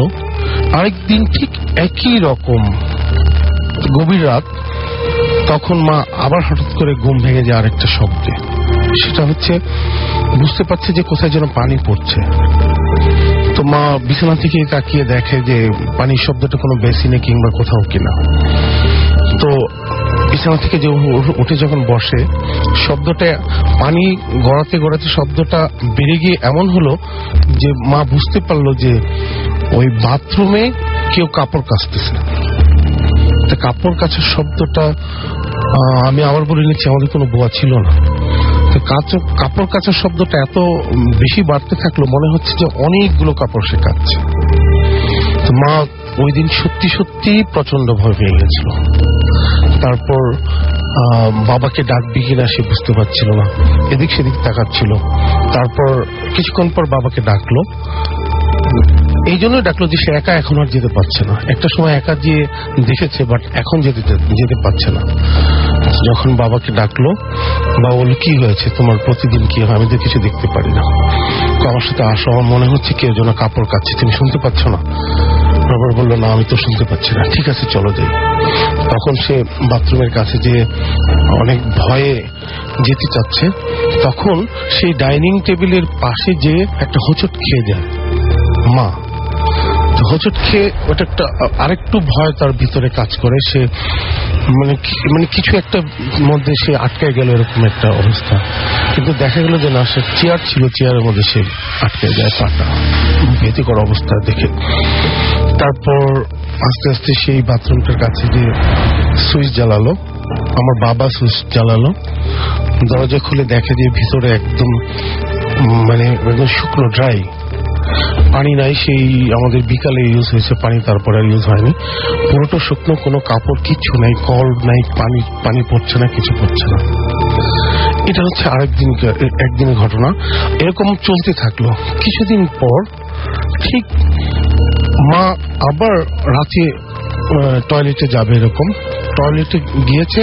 টয়লেট থেকে যখন ফিরবে, তখন ঠিক যে আমরা বেডটা যেখানে ছিল, বেডের পাশে একটা জানালা, বেডের পাশের জানালার দিকে হঠাৎ করে তার চোখ যায়। তখন ওই জানালার পাশে একটা কামরাঙ্গা গাছ, যেটা অনেক পুরাতন এবং অনেক বড় একটা কামরাঙ্গা গাছ, হিউজ কামরাঙ্গা হয়, প্রচুর কামরাঙ্গা হয়। তো ওর পাশ দিয়ে, জানালার পাশ দিয়ে কামরাঙ্গা গাছের সামনে দিয়ে যে একটা সাদা কি যেন হেঁটে চলে গেল। জানালার একটা পোর্শন তার বডিতে লেগে ঠাস করে লেগে গেল, জানালাটা একটা বিকট শব্দে। তখন মা ওখানে চিৎকার দিয়ে ওঠে, প্রচন্ড রকম সে ভয় পায়। বাবাকে ডাক দিয়ে তুলে যে দেখো কি কে যেন দিক দিয়ে গেল, হেঁটে গেল। তো তারপর সে তার অবস্থা এরকম হয়েছে যে হার্টবিট বেড়ে গেল, একটা অস্বস্তিকর অবস্থা, সে অজ্ঞান হয়ে যাচ্ছে, এরকম অবস্থা। তারপর মাথায় পানি টানি দিয়ে ওই দিন মোটামুটি সুস্থ করে তারা রাতে না ঘুমিয়ে কাটায়। আমি ছোট, আমি তেমন কিছু বুঝতে পারিনি তখন। তারপর আরেকদিন দেখতে পেল সেই কামরাঙ্গা গাছে কে যেন উঠছে, সাদা, সেই same colour, same figure, height, কামরাঙ্গা গাছে কে যেন উঠে। তখনও মা ভাবছে যে হয়তো বা কেউ কামরাঙ্গা গাছে কামরাঙ্গা নিয়ে রাতে চুরি করে সকালে এরকম একটা কিছু, কিংবা আগের রেফারেন্স গুলো ভাবছে যে ওরকম একটা ভূত কিংবা এরকম একটা কিছু কিনা। দুইটা ভাবনার ভিতরেই যখন এরকম চিন্তা করছে, তখন সে এই ব্যাপারটা ওই দিন রাত্রে গড়ায় গেল। পাশের বাসা সেম আরেকজন আমার বাবার কলিগ, সেও পাশের একটা কোয়ার্টারে থাকতেন। ওনাদের সাথে শেয়ার করার পর উনিও ব্যাপারটা বললো যে আমরা এরকম মাঝে মাঝে এরকম একটা কিছু দেখি, জাস্ট সাদা এরকম একটা কিছু ওঠে, কামরাঙ্গা পাড়ে এরকম। তো যখন আমার মা ব্যাপারটা শেয়ার করলো, ওনার আরো ক্লিয়ার হয়ে গেল ব্যাপারটা। তারপরে কি করবে না ভেবে পেয়ে একটা সময় ওনারা চিন্তা করলো, চোর কিংবা ওরকম একটা ভয়ানক কিছু যেতেই হোক, আমরা একটু সরকারি ভাবে আইনের আশ্রয় যেতে পারি কিনা, প্রশাসনিক কোনো সহযোগিতা পেতে পারি কিনা। তখন যথারীতি পুলিশের কাছে ব্যাপারটা জানানো হলো। আমাদের এক পরিচিত পুলিশের একটু ঊর্ধ্বতন কর্মকর্তা, ওনার মাধ্যমে আমাদেরকে পুলিশি হেল্প দেওয়া হলো। সাদের রাতে পুলিশ ডিউটি দিতে। তো ওরকম আরেকদিন আরেক ঘটনা, রাতে পুলিশ উপরে পাহারা দিচ্ছে, আমরা নিচে, আমি তো ঘুমিয়ে গেছি, বাবা মা হয়তো ঘুমায় নাই। তো রাত যখন গভীর হয়ে আসতেছে তখন পুলিশ হঠাৎ করে, যখন একটু ঘুম ঘুম চোখে তন্দ্রা ভাব, হঠাৎ করে আবার চতুর্দিক থেকে ঢিল আসতেছে পুলিশের ছাদের উপরে, তারপরে আমাদের জানালায় প্রচন্ড শব্দ। মানে আমরা যতটুকু শুনেছি যে প্রায় বড় বড় ইট এরকম শব্দ হচ্ছে। তো পুলিশ যখন ভয় পেয়ে বসে পড়ে, চেষ্টা করে যে ঢিলগুলো কোত্থেকে আসতেছে কিংবা কোন দিক থেকে কোথায় পড়ছে, তাকিয়ে দেখে কোথাও কোনো ঢিল নেই, ছাদের ভিতরে কোনো জায়গায় কোনো ঢিল নেই। তখন পুলিশও প্রচন্ড ভাবে ভয় পেয়ে যায়, কারণ সেও তো মানুষ, প্রচন্ড ভাবে ভয় পেয়ে যায়। যখন পুলিশ নিচের দিকে নামতে থাকে কিংবা ভয়ে চলে আসার একটা চিন্তা ভাবনা করে, তখন হঠাৎ করে মানে সে দেখতে পায়, পুলিশ দেখতে পায় যে ঠিক আমাদের মার বর্ণনার যে আকৃতি সাদা পোশাকধারী এক সে মেয়ে কিংবা মহিলা যাই হোক, সে সমস্ত বাড়িটার চতুর্দিকে ঘুরতেছে, ফ্লোটিং। সে ঘোড়ার বারান্দা থাকলে কিংবা মাটি থাকলে যেভাবে ঘোরে, ঠিক সেভাবে হেঁটে হেঁটে সমস্ত বাড়ি সে ঘুরতেছে। এটা যখন দেখছে তখন পুলিশ ঠিক থাকতে পারেনি, সে বেড়ে চলে আসছে। তারপরে এইভাবে গেল, আমাদের সাথে ভিতরে শেয়ার করলো, আমরাও ঘুমাতে পারলাম না। ওইভাবে আমরা পুলিশ সহ সারা রাত ওখানেই কাটিয়ে দিলাম, আমার আব্বা আম্মা ওভাবেই ছিল। তো তারপরে পরের দিনের গল্প এরকম, আমরা পাশের বাসা আরো দু একজন নিয়ে যখন গল্প করে ব্যাপারটা আসলে কি, তখন একটা পক্ষ থেকে কথা আসলো যে এটা আসলে আমরা একটা ভালো হুজুরকে দিয়ে কিছু করানো যায় কিনা, কথা বলে দেখা যাক। তখন যথারীতি সবাই আমরা আমাদের বাবা মা এবং আশেপাশে হুজুরের সাথে দেখা করলো। ওনারা বাসায় এসে আমার যতটুকু শুনেছি কিছু মাটি এবং ছোট ছোট কিছু মাটি, এটা কি বলে এটাকে, ঢিলা কিংবা এই যে ঢিলা টাইপ কিংবা যেটা আমাদের পাত্র পানীয় থাকে এরকম মাটির পাত্র, তো ওরকম 3টে নিয়ে আসলো। তারপর কিছু ঝাড়ফুঁক, অনেক দোয়া কালাম এরকম করে তারপর ওর ভিতরে মাটির ঢিলা দিয়ে ভরে গর্ত করে অনেক দূরে ওটাকে ঢুকিয়ে রাখলো। এইটুকু হচ্ছে ঘটনা। এটা হওয়ার পর থেকে ওই বাসায় আমরা যতদিন ছিলাম তারপরে এই ধরনের কোনো ঘটনা ঘটেনি। আচ্ছা, ওকে, থ্যাংক ইউ সো মাচ। আমাদের কাছে বেশ কিছু SMS আছে, আমরা SMS ও কিছু পড়ে ফেলতে চাই। আমাদেরকে তারেক SMS করেছেন যে রাসেল ভাই, আমি আর আমার বোন জ্যোতি একসাথে ভূত FM শুনছি, খুব ভয় লাগছে। মন্টি আমাদের SMS করেছেন এবং SMS করে বলেছেন যে আমি আমার ভাগিনা অম্লান এবং ভাতিজা নাবিল সবাই মিলে লাইট অফ করে মশার কামড় খেয়ে অনেক কষ্টে ভূত FM শুনছি। এত কষ্ট করে আমাদের সঙ্গে থাকার জন্য আপনাদের অসংখ্য ধন্যবাদ। পলিশ সাইফ আমাদের লিখেছেন জিগাতলা থেকে এবং তিনি লিখেছেন রাসেল ভাই, আমি একটি রুমে শুয়ে ভূত FM শুনছি এবং একটি রুমে তিনি শুয়ে ভূত FM শুনছেন। তার অনেক ভয় লাগছে এবং তার শরীর কাঁপছে। প্লিজ আমাকে সাহস দিন। আপনাকে সাহস দেয়া হলো, মানে আমি আপনাকে সাহস দিলাম, কিন্তু তাতে কি, আমার মনে হয় যে ঘটনা যদি এরকম চলতে থাকে তাহলে আপনার ভয় লাগবেই, বাট ভয় পাওয়ার কিছু নেই, এটাও বলার জন্যই বললাম। রাসেল ভাইয়া, ভূত FM শুনে মনে হচ্ছে আমার আশেপাশে কেউ আছে। আপনার মনে হচ্ছে, এখনো শিওর না, আপনি ভালোভাবে দেখেন, আপনার মনে হয় আপনি কিছুক্ষণের মধ্যে আপনি নিশ্চিত হয়ে যাবেন। আমাকে বর্ষা SMS করেছেন যে রাসেল ভাই, আজকে স্টোরিগুলো অনেক ভয়ঙ্কর। প্রথমে লাইট বন্ধ করে শুনছিলাম, বাট এখন আর সাহস পাচ্ছি না। আমার কাছে কিন্তু আজকের ঘটনাগুলো অনেক বেশি ভালো লাগছে, মানে স্পেশালি আমার কাছে অনেক বেশি ভালো লাগছে। আমাকে রেজবা SMS করেছেন, তার কাছেও আজকের ঘটনাগুলো দারুণ লাগছে। জাফর উত্তরা থেকে লিখেছেন যে আজকের ঘটনাগুলো তার কাছে অতটা ভালো লাগে নাই। আমাদেরকে মঞ্জুর ইলাহি SMS করেছেন। আচ্ছা, মানে আমি বলেছি যে কিছু কিছু মানুষ আছেন তারা প্রচন্ড এখানে জ্ঞানী এবং তারা সবসময় ভূত FM শোনেন ঠিক আনন্দ পাওয়ার জন্য নয়, একটু কোন জায়গায় ভুল ধরা যায় বা কিভাবে এই গল্পগুলোর মধ্যে থেকে খুদ বের করা যায়, সেই জন্য সেটা অনেকে খুব নিজেদের এরকম করে খুদ ধরে নিজেরা মানে প্রচন্ড রকমের আনন্দ লাভ করেন। তো আমরা সেই আনন্দ থেকে আপনাদের বঞ্চিত করতে চাই না। আপনারা আপনাদের মতন আনন্দ পেতে থাকুন, আনন্দ পাচ্ছেন, এটাই সবচেয়ে বড় কথা। মিল্টন নরসিংদী দাসপাড়া থেকে লিখেছেন যে আমি কেমন আছি, আমি সবসময় ভালো আছি এবং সবসময় ভালোর দলে। এবং তিনি আমাদেরকে অনেকগুলো SMS করেছেন এবং তিনি জানিয়েছেন যে তার ভূত FM অনেক ভালো লাগে। আমাদেরকে হিমু SMS করেছেন। আমাদের ছোট্ট ব্রেক নেব এবং তারপরে ফিরে আসবো আবারও নতুন ঘটনা নিয়ে। বাট কোনো গানে টানে যাচ্ছি না, আমরা একদম ছোট্ট একটা ব্রেক নিয়ে ফিরে আসছি। সব কোথাও যাবেন না, স্টে টিউনড রেডিও ফুর্তি অ্যান্ড ডোন্ট স্টপ দ্য ফুর্তি। FM haunted by Airtel.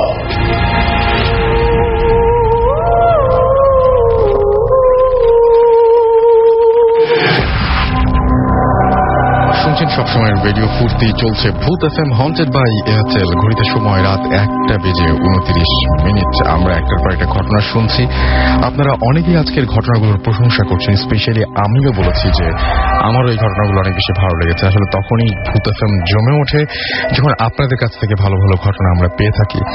তো আমার একটাই রিকোয়েস্ট যে আপনার জীবনে যে ঘটনাগুলো আছে সেই ঘটনাগুলো আপনি আসতে না পারেন অ্যাটলিস্ট আমাদের পাঠিয়ে দিন।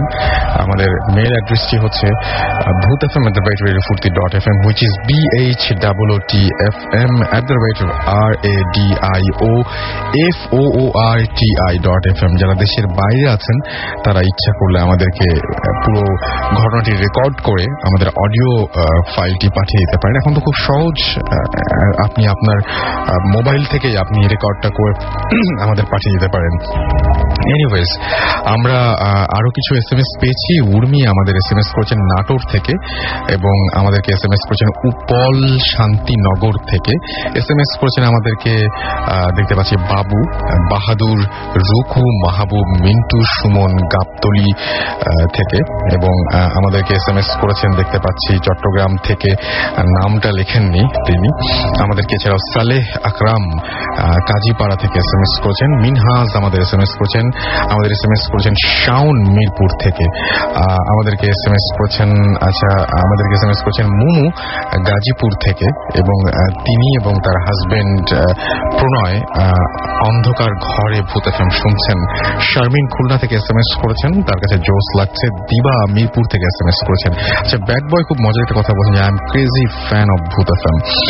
এছাড়াও হৃদয় আমাদেরকে কেরানীগঞ্জ থেকে SMS করেছেন এবং তিনি লিখেছেন Bhoot FM is my real wife. Okay, আপনি কি ম্যারিড নাকি সেটা আগে জানা দরকার।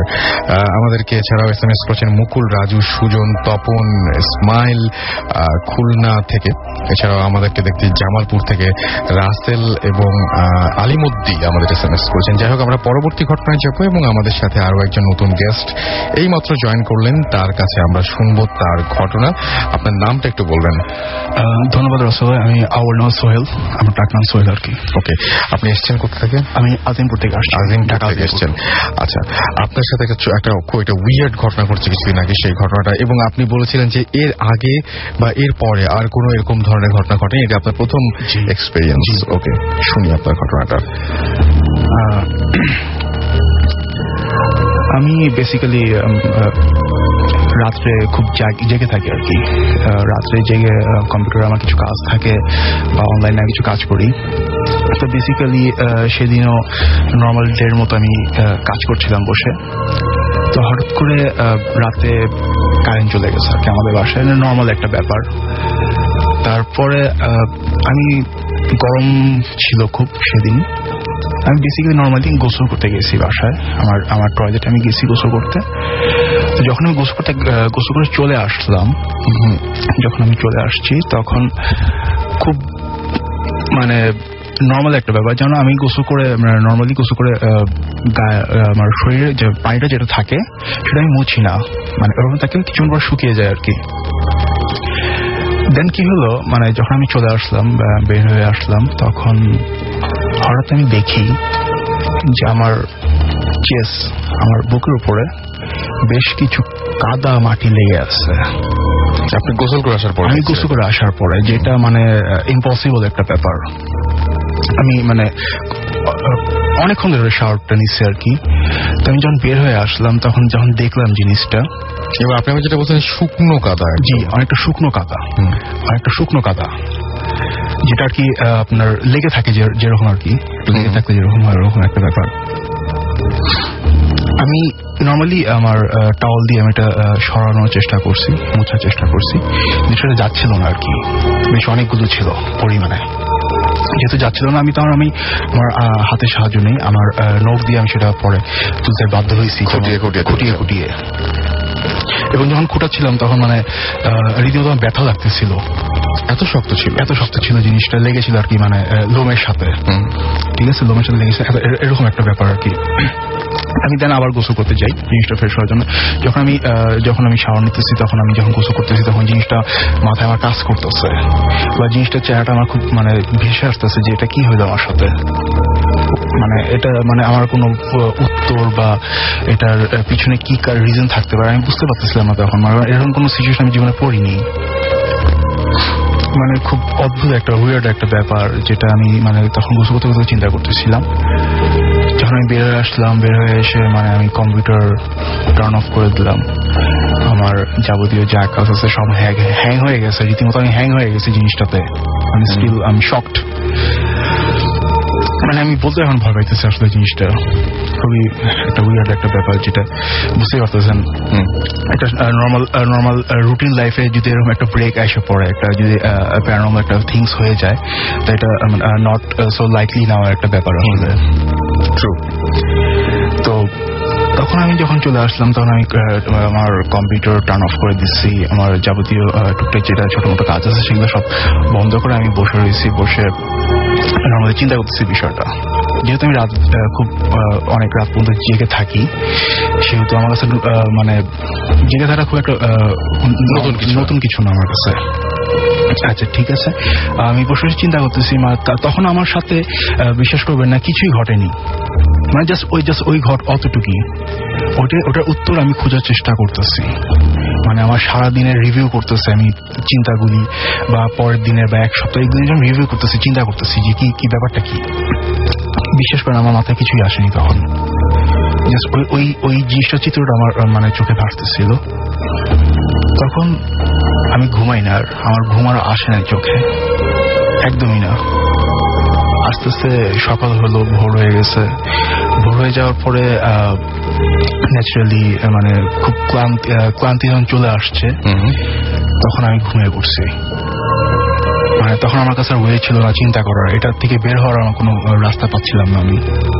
যখন আমি ঘুমিয়ে পড়ি, ঘুমিয়ে যাওয়ার অনেকক্ষণ পরে মানে ঘুম শেষ, ভেঙে গেছে। ঘুমের মধ্যেও মানে আমি বলবো না যে ঘুমের মধ্যে আমার চিন্তাটা আসে নাই, সাধারণ একটা মানুষের ঘুমের মধ্যে চিন্তা আসে এরকম অনেক ধরনের, ওটাই ছিল মাথায় যে কি হলো লাস্ট নাইট আমার সাথে কি হয়ে গেল। আমি বেসিক্যালি নর্মালি ভাবে উঠলাম, মানে ঘুমটা ভাঙলো। ঘুমটা ভাঙার পরে আমি ফ্রেশ হলাম, একটু ফ্রেশ হওয়ার পরে ড্রয়িং রুমে গেলাম। ড্রয়িং রুমে যাওয়ার পরে ড্রয়িং রুমে বসলাম আমি গিয়ে। বিলিভ মি অর নট, মানে আমার কাছে এখন মানে জিনিসটা খুবই ভয়ঙ্কর একটা ব্যাপার, কারণ আমি যে ঘটনাটা যখন হয়েছে, যখন জিনিসটা দেখছি, তখন আমার খুব রাগ হয়েছে যে কেন হইলো আমার সাথে এটা জিনিসটা, বা কোত্থেকে আসলো। খুব প্রচন্ড একটা রাগের মুহূর্ত ছিল সেটা আমার জন্য।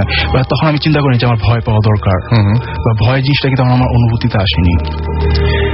যখন আমি পরের দিন যখন ঘুমের থেকে উঠি, আমি একটু বলে নেই, জিনিসটা আমার সাথে হয় রাত 4টা হবে তখন, ওকে, রাত 4টা হবে। এবং আমি পরদিন প্রায় 2-3টার দিকে আমি ঘুমটা ভাঙে আমার, মানে ক্লান্তিটা সকালে যখন চলে আসে প্রচন্ড হবে, তারপরে ঘুমিয়ে পড়ি। তারপর আমার ঘুমটা ভেঙে যায়, মানে দুপুরে ঘুমটা ভেঙে যায়। আমার ঘুমানোর ইচ্ছে ছিল, ঘুমাতে পারিনি, মানে এই চিন্তাটার কারণে ঘুমাতে পারিনি আমি আর। আচ্ছা, আমরা তারপর যাই। হ্যাঁ, দেন যখন আমি ড্রয়িং রুমে ছিলাম, যেটা মানে সবচেয়ে ভয়ঙ্কর একটা ব্যাপার আমার জন্য, আমার লাইফে ঘটে যাওয়া সবচেয়ে ভয়ঙ্কর ব্যাপার, বা আদৌ আমার সামনে হবে নাকি আমি জানি না। তো আমি বসে আছি, নর্মালি বসে আছি। দ্য থিংস বিগেন নাও। জিনিসটা তখনই শুরু হয়। আমার পিছন থেকে এমন একটা প্রেশার আমাকে দেওয়া শুরু হয়েছে, যেটা মানে অদৃশ্য প্রেশার, যেটা প্রেশার মানে আমি বলছি যেমন আপনাকে, যেমন কোনো বেলুন যদি আপনাকে প্রেশার দেয়, একটা মানে বেলুনের মতো পাতলা একটা জিনিস যদি একটা মানুষের শরীরে যদি প্রেশার দিতে থাকে, যেন একটা সময় সেটা ভিতরের দিকে ঢুকতে থাকবে, ওরকম জিনিসটা আমার ভিতরে ঢুকেই যায়। যখন ঢুকতে থাকে তখন ঢুকতে একটা পর্যায়ে আমার কাছে খুব খারাপ লাগতেছে, কারণ আমার পুরো শরীরটা ভাইব্রেট করছে, পুরো শরীরটা কাঁপতেছে আমার। মানে জিনিসটা যখন যতই বেশি আমার উপরে আসতেছে, জিনিসটা আমার অত বেশি মানে আমার শরীরটা কাঁপতেছে, কাঁপতে মানে ভিতরটা কাঁপতেছে আমার ভিতর, মানে আমি মনে করছি আমার বডি কাঁপতেছে, আসলে আমার ভিতরটা কাঁপতেছিল আসলে, যেটা সত্যি কথা। তখন আমি আমার রুমে চলে যাই। রুমে গিয়ে আমি মানে রুমের দরজাটা আমি লাগাইতে পারিনি, মানে মাঝামাঝি পর্যন্ত যখন গেছি রুমের, তখন আমি হ্যাং হয়ে গেছি। মানে জিনিসটা সম্পূর্ণ নিয়ে নিচ্ছে আমাকে, সম্পূর্ণ মানে আমি মানে স্টিল হয়ে গেছি, স্টিল হয়ে দাঁড়ায় গেছি। দাঁড়ায় যাওয়ার পরে মানে দেন তারপরে কি হয়েছে সেটা আমি বলতে পারতেছি না। প্রায় 10 থেকে 15 মিনিট পরে যখন আমি একটু ইজি ফিল করি, যখন একটু ইজি ফিল করতেছি 10 থেকে 15 মিনিট আগে, তখন আমি যেটা অনুভব করলাম, যেটা মানে দেখতেছি, আমি আমার নিজেকে দেখতেছি, তখন আমার টোটাল শরীরটা ঘামে ভিজা, আমার হাতের লোমগুলো বা আমার শরীরটা মানে কেমন ছোট হয়ে গেছে, আমার কাছে ফিল হইতেছে এরকম ছোট হয়ে গেছে, আমার চোখের নিচে কালো হয়ে গেছে, আমার চেহারা প্রায় আকৃতি প্রায় চেঞ্জ হয়ে গেছে, যেরকম আমি সেরকম আমার কাছে লাগতেছিল না যে আমি আসলে আলী, এরকম একটা ব্যাপার মানে ইনসিডেন্টটা হয়েছে আমার সাথে।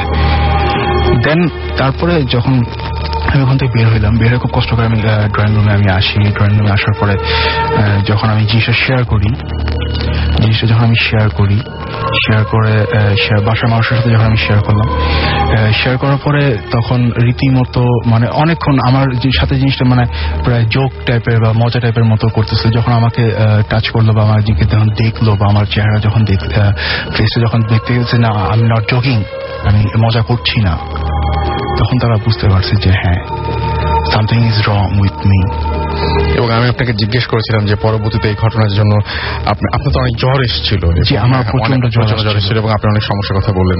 আপনার তো ঘটনা এই পর্যন্তই ছিল, এবং তারপরে আমি আপনাকে জিজ্ঞেস করেছিলাম যে আপনি এই ঘটনাটা মানে যে ঘটেছে, হ্যাঁ, সেই জন্য এই সমাধানের জন্য কারো কাছে গিয়েছিলেন কিনা আপনি কারো কাছে যাননি, এবং কারো কাছে শেয়ারও করেন নাই। আজকে মনে হয় প্রথম সবার সাথে আমি এটা, হ্যাঁ, আমার এই জিনিসটা এখানে প্রথম শেয়ার করছেন, এবং আপনি কথা বলার সময় প্রচন্ড ভয় পাচ্ছিলেন। বাট আমি চাই যে আপনার জীবনে এরকম খারাপ কিছু না ঘটুক, এবং ইনশাল্লাহ। এবং আপনি তো বলেছেন যে আগেও কখনো এরকম ধরনের কোনো ঘটনা না আমার সাথে কোনোদিন ঘটেনি, এটাই প্রথম। আশা করছি যে এটাই শেষ ঘটুক। আপনাকে অনেক অনেক ধন্যবাদ আমাদের সাথে শেয়ার করার জন্য। আপনাকে অনেক ধন্যবাদ। ওকে, আমরা পরবর্তী ঘটনা যাব, তবে তারা কিছু SMS পড়বো। তানিশা আমাদের SMS করেছেন, ডিয়ার রাসেল ভাই, দ্য স্টোরি অফ আশরাফ ভাই ইজ ট্রু। এবং তিনি বলেছেন যে তারও বাসায় এরকম ঘটনা ঘটে, এবং ডিফারেন্সটা হচ্ছে এই যে স্টিল তাদের বাসায় এরকম ঘটনা ঘটছে, বাট আপনাদেরটা বন্ধ হয়ে গেছে। আমাকে নাসির ইউনিভার্সিটি অফ রাজশাহী থেকে SMS করেছেন, ভূত এফএম শুনে মনে হচ্ছে খাটের নিচে কেউ লুকিয়ে আছে, ভয় লাগছে। ঐশী লিখেছেন যে আমার সাথে আমার কাজিন নাফি, মমো, তারপরে মৌসি, মৌলি সবাই মিলে তারা বাড়িতে এবং বিয়ের সব ঝামেলা শেষ করে ভূত এফএম শুনছেন। বা এত কিছুর মাঝখানেও ভূত এফএম আছে জেনে খুব ভালো লাগলো। আমাদেরকে শাহরিয়া SMS করেছেন এবং আমাকে থ্যাঙ্কস দিয়েছেন, ইউ আর মোস্ট ওয়েলকাম। আমাদেরকে মিতু SMS করেছেন খুলনা থেকে, এবং তিনি বলছেন আজকের ভূত এফএম রিয়েলি খুব ভালো লাগছে, এবং তিনি তার মা সবাই একসাথে ভূত এফএম শুনছেন। আমাকে এছাড়াও SMS করেছেন ফাইনালি ফাইনালি আমাদেরকে SMS করেছেন প্রপার্টিজ আকরাম, তারা SMS করেছেন এবং আজকের ঘটনাগুলো অনেক ভালো লেগেছে তাদের কাছে। আমাদেরকে SMS করেছেন এছাড়াও দেখতে পাচ্ছি আবির এবং সোয়াদ মিরপুর থেকে, সজল রামিশা আমাদের SMS করেছেন আমাদেরকে জনি নরসিংদী হাজিরপুর থেকে, এছাড়াও আমাদেরকে সুপ্তি SMS করেছেন আমাদেরকে পিটার, SMS করেছেন শাওন ফ্রম বাবুগঞ্জ। আমাদের ছোট্ট ছোট দুটো ঘটনা রয়েছে, আমরা আবারও ফিরে আসছি আপনার কাছে। আপনার নামটা রাখবো একটু বলুন প্লিজ। তবে তার একটা ছোট্ট ব্রেক লাগবে এবং এটা হচ্ছে মাসুমের অনুরোধ, আমার কিচ্ছু করার ছিল না। সো স্টে টিউনড টু ফুর্তি অ্যান্ড ডোন্ট স্টপ দ্য ফুর্তি। ফিরে আসছি FM haunted by Airtel.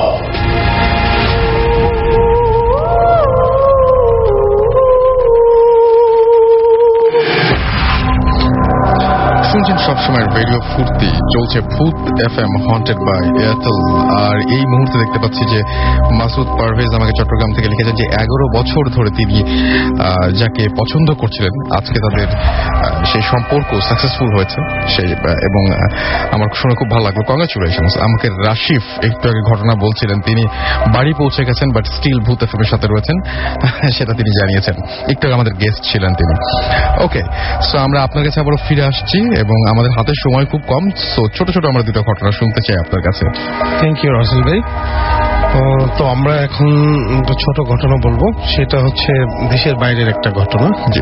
এটা হচ্ছে ইংল্যান্ডের। আমার দুলাভাই থাকতেন ওখানে।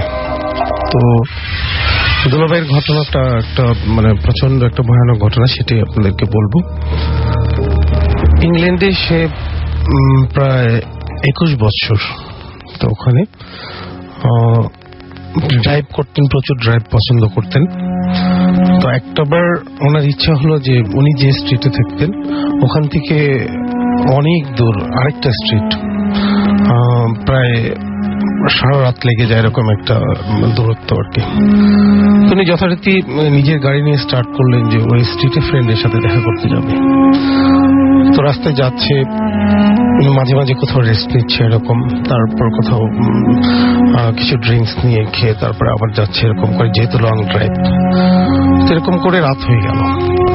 তো উনি অফিস করে সন্ধ্যায় বেরিয়েছে, সন্ধ্যার একটু আগে এরকম বেরিয়েছে।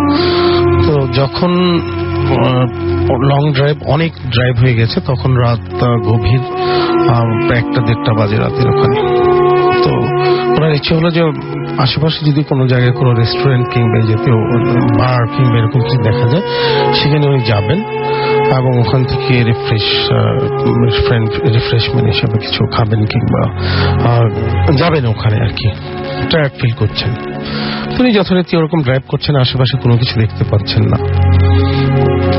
অনেক দূর আবার ড্রাইভ করে গিয়ে আরো কিছু দূর যাওয়ার পর হঠাৎ প্রচন্ড টায়ার্ড যখন লাগছে, কিছু দূর তার চোখ পড়লো যে একটা রেস্টুরেন্টের মতো দেখা যাচ্ছে। প্রচন্ড লাইট, ওখানে বিভিন্ন ধরনের লাইটিং হচ্ছে। উনি কাছে চলে গেলেন, কাছে চলে গিয়ে খুব কাছে এখন ঢুকবে বামে টার্ন নিয়ে এরকম একটা জায়গায়। তো উনি ওখানে হঠাৎ করে ব্রেক করলেন। ব্রেক করে উনি দেখতে পাচ্ছেন যে ওই রেস্টুরেন্টটা থেকে মিউজিক হচ্ছে এবং ভিতরে ডান্স কিংবা মিউজিক এরকম হচ্ছে, সে বুঝতে পারছে ওরকম। তো কিছু গাড়ি ঢুকছে, কিছু গাড়ি বেরিয়ে যাচ্ছে। তো উনি এখানে ব্রেক করে দাঁড়িয়ে আছেন। ভাবলেন যে একটু সিটে রেস্ট নিয়ে তারপরে বেরোই, ভিতরে ঢুকবো। সিটে রেস্ট নিতে গিয়ে উনি একটা সময় ঘুমিয়ে পড়লেন সিটেই। তো কিছুক্ষণ পর যথারীতি ঘুম ভাঙলো। ঘুম ভাঙার পর উনি দেখতে পাচ্ছে রেস্টুরেন্টটা আবার ওরকম। দরজা খুলে জাস্ট গাড়ির বাইরে উনি নেমেছেন। তো গাড়ির বাইরে যখন নেমেছেন তখন ওনার হঠাৎ করে পাটা একটু জাস্ট একটা স্টেপ আগাইছেন। তখন হঠাৎ করে দেখে যে গাড়িটা এমন একটা জায়গায় সে ব্রেক করে দাঁড়িয়েছে, জাস্ট আর এক হাত যদি সে সামনে যেত তাহলে বিশাল একটা খাদ, নিচে অনেক গভীর একটা খাদ, সেই খাদে চেয়ে পড়ে যেত। সে ভয় পেয়ে সামনের দিকে তাকালো, রেস্টুরেন্টের দিকে, দেখলো ওখানে লাইট রেস্টুরেন্ট কিছুই নেই। কিছুক্ষণ আগে যেখানে লাইটিং হচ্ছে মানুষ ভুল, মানে একদম একদম কিচ্ছু নাই। জাস্ট তার মানে উনি যদি গাড়িটা চালিয়ে দিতেন তাহলে ওখানে পড়ে তিনি মারা যেতেন। আর এক হাত থেকে 1.5 হাতের মতো যদি সে চালিয়ে যেতেন একদম খাদের ভিতর পড়ে যেতেন। ভয়ঙ্কর একটা। তারপর সে যথারীতি সে আবার গাড়িতে চলে আসে, অনেকক্ষণ গাড়ির মধ্যে বসে থাকে, রেস্ট নিয়ে আবার সে লং ড্রাইভে চলে যায়। এটা হচ্ছে আমার দুলা ভাইয়ের একটা ঘটনা। আমরা পরবর্তী ঘটনায় চলে যাই, হাতে একদম সময় কম। ওকে, থ্যাংক ইউ। আরেকটা ঘটনা বলি, সেটা হয়তো এই ঘটনার বলার আগে আমি একটু অ্যাটেনশন দিচ্ছি হচ্ছে যারা বিশেষ করে আমাদের ঢাকা শহরে জব করেন বিভিন্ন অফিস আদালতে, তাদের এই ঘটনাটা শুনে বেশ ভালো লাগবে এবং তাদেরকে একটু মানে সাবধান হতে বলবো আর কি। যাই হোক, ঘটনাটা শুরু করছি। এটা একটা অফিসের ঘটনা। আমাদের অফিস, যে অফিসে আমি জব করি, আমাদের অফিস হচ্ছে 9টা 6টা, জাস্ট 6টায় আমরা বেরিয়ে যাই, 9টায় ঢুকি। তো এইভাবেই কাজ চলে। তো যারা খুব 2-1জন বস থাকে, যারা নেক্সট 2 days কোনো কাজ, ইমার্জেন্সি কোনো কাজ থাকে যেটার জন্য আজকেই কমপ্লিট করতে হবে, এরকম কোনো বিষয় থাকে, 2-1জন কখনো থেকে যায় অনেক রাত পর্যন্ত, কিংবা আরো এরকম 2-4 ঘন্টা বেশি কাজ করে। তো 6টার পর আমার এক বস যথারীতি উনি একটা ডেস্কে বসে কাজ করছিলেন। কাজ করতে করতে সে হঠাৎ করে তার অ্যাটেনশনটা চলে গেল আশেপাশে ডেস্কগুলোতে। সে শব্দ পাচ্ছে কেউ কাজ করছে এবং 2-3জন লোক কলিগসরা ওখানে কথা বলতেছে এবং পেপার ওয়ার্ক করতেছে, সেটা বোঝা যাচ্ছে, কম্পিউটার চালাচ্ছে সেটাও বোঝা যাচ্ছে। তো উনি যথারীতি কাজ করছে। কথাগুলো যখন বেড়ে যাচ্ছিল তখন সে বিরক্ত হয়ে উঠে আসে। উঠে আসার পরে জিজ্ঞেস করার জন্য যে তোমরা কেন এত রাত এখন অফিস থেকে বেরো নাই, কিংবা কেন কি করতেছো। তো উঠে দেখে ওখানে যারা শব্দ করছিল তারা কেউ নেই, কথা শুনতে পাচ্ছিল তারাও কেউ নেই অফিসে। তো উনি একটা প্রচন্ড ধরনের ভয় ভিতরে কাজ করছিল। উনি একটু স্পিডে যে সামনে ফ্রন্ট ডেস্কের কাছে গেল যে ওখানে কেউ আছে কিনা। ওখানে ফ্রন্ট ডেস্কে কেউ নেই, সবাই চলে গেছে 6টায়। তো উনি মানে কি করবে ওই টাইমটা বুঝতে পারছিল না। ওয়াশরুমে চলে গেছিল। ওয়াশরুমে যে সে মুখটা ধোবে, মাথায় পানি দিবে, এরকম একটা অবস্থা। ওখানেই যে আরেকটা ঘটনা ঘটলো, যখন সে ওয়াশরুমে ঢুকে ঠিক কিছুক্ষণ আগে 6টার পর আমাদের ক্লিনাররা এগুলো সব সুইচ অফ করে রাখে।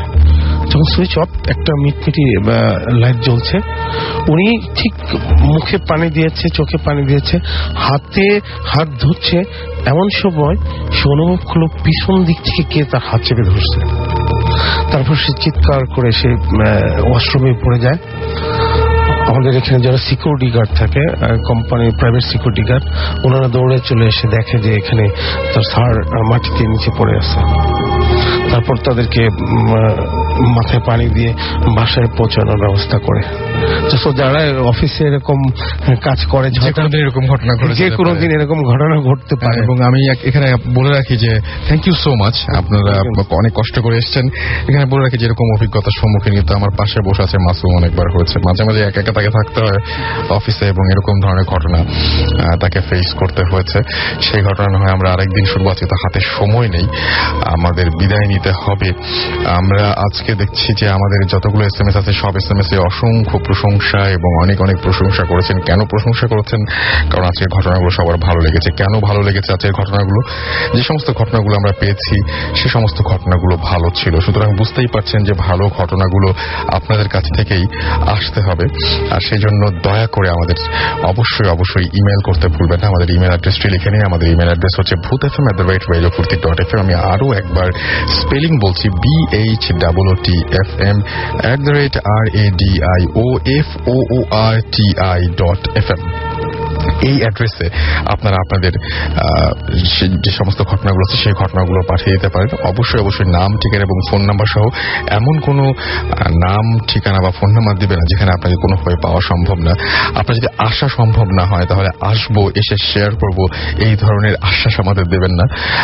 যাই হোক, আমরা অনেক ধন্যবাদ জানাই আপনাদেরকে যারা অনেক কষ্ট করে আমাদের ঘটনা পাঠান, যারা স্টুডিওতে এসে উপস্থিত হন। সমস্ত ভূত এফএম যদি ভালো হয় তাহলে পুরোপুরি কৃতিত্বরাই তাদের। আজকে আর কথা বাড়াচ্ছি না, আজকে এখানেই শেষ করছি। কথা হবে আবারও আগামী শুক্রবার। সে পর্যন্ত সবাই ভালো থাকবেন, সুস্থ থাকবেন, সুন্দর থাকবেন, মোস্ট ইম্পর্টেন্টলি ফুর্তির সাথে থাকবেন। এবং আজকে ভূত এফএম শেষ হয়ে আছে, বাকি রাতটা যেন ভয় না কাটে, ভালো কাটে, সেই জন্য রয়েছে আমাদের প্লেলিস্টে দারুণ দারুণ সব গান। So stay tuned two radio ফুর্তি অ্যান্ড ডোন্ট স্টপ দ্য ফুর্তি। আজকের মতো আমার এবং মাসুমের পক্ষ থেকে টাটা।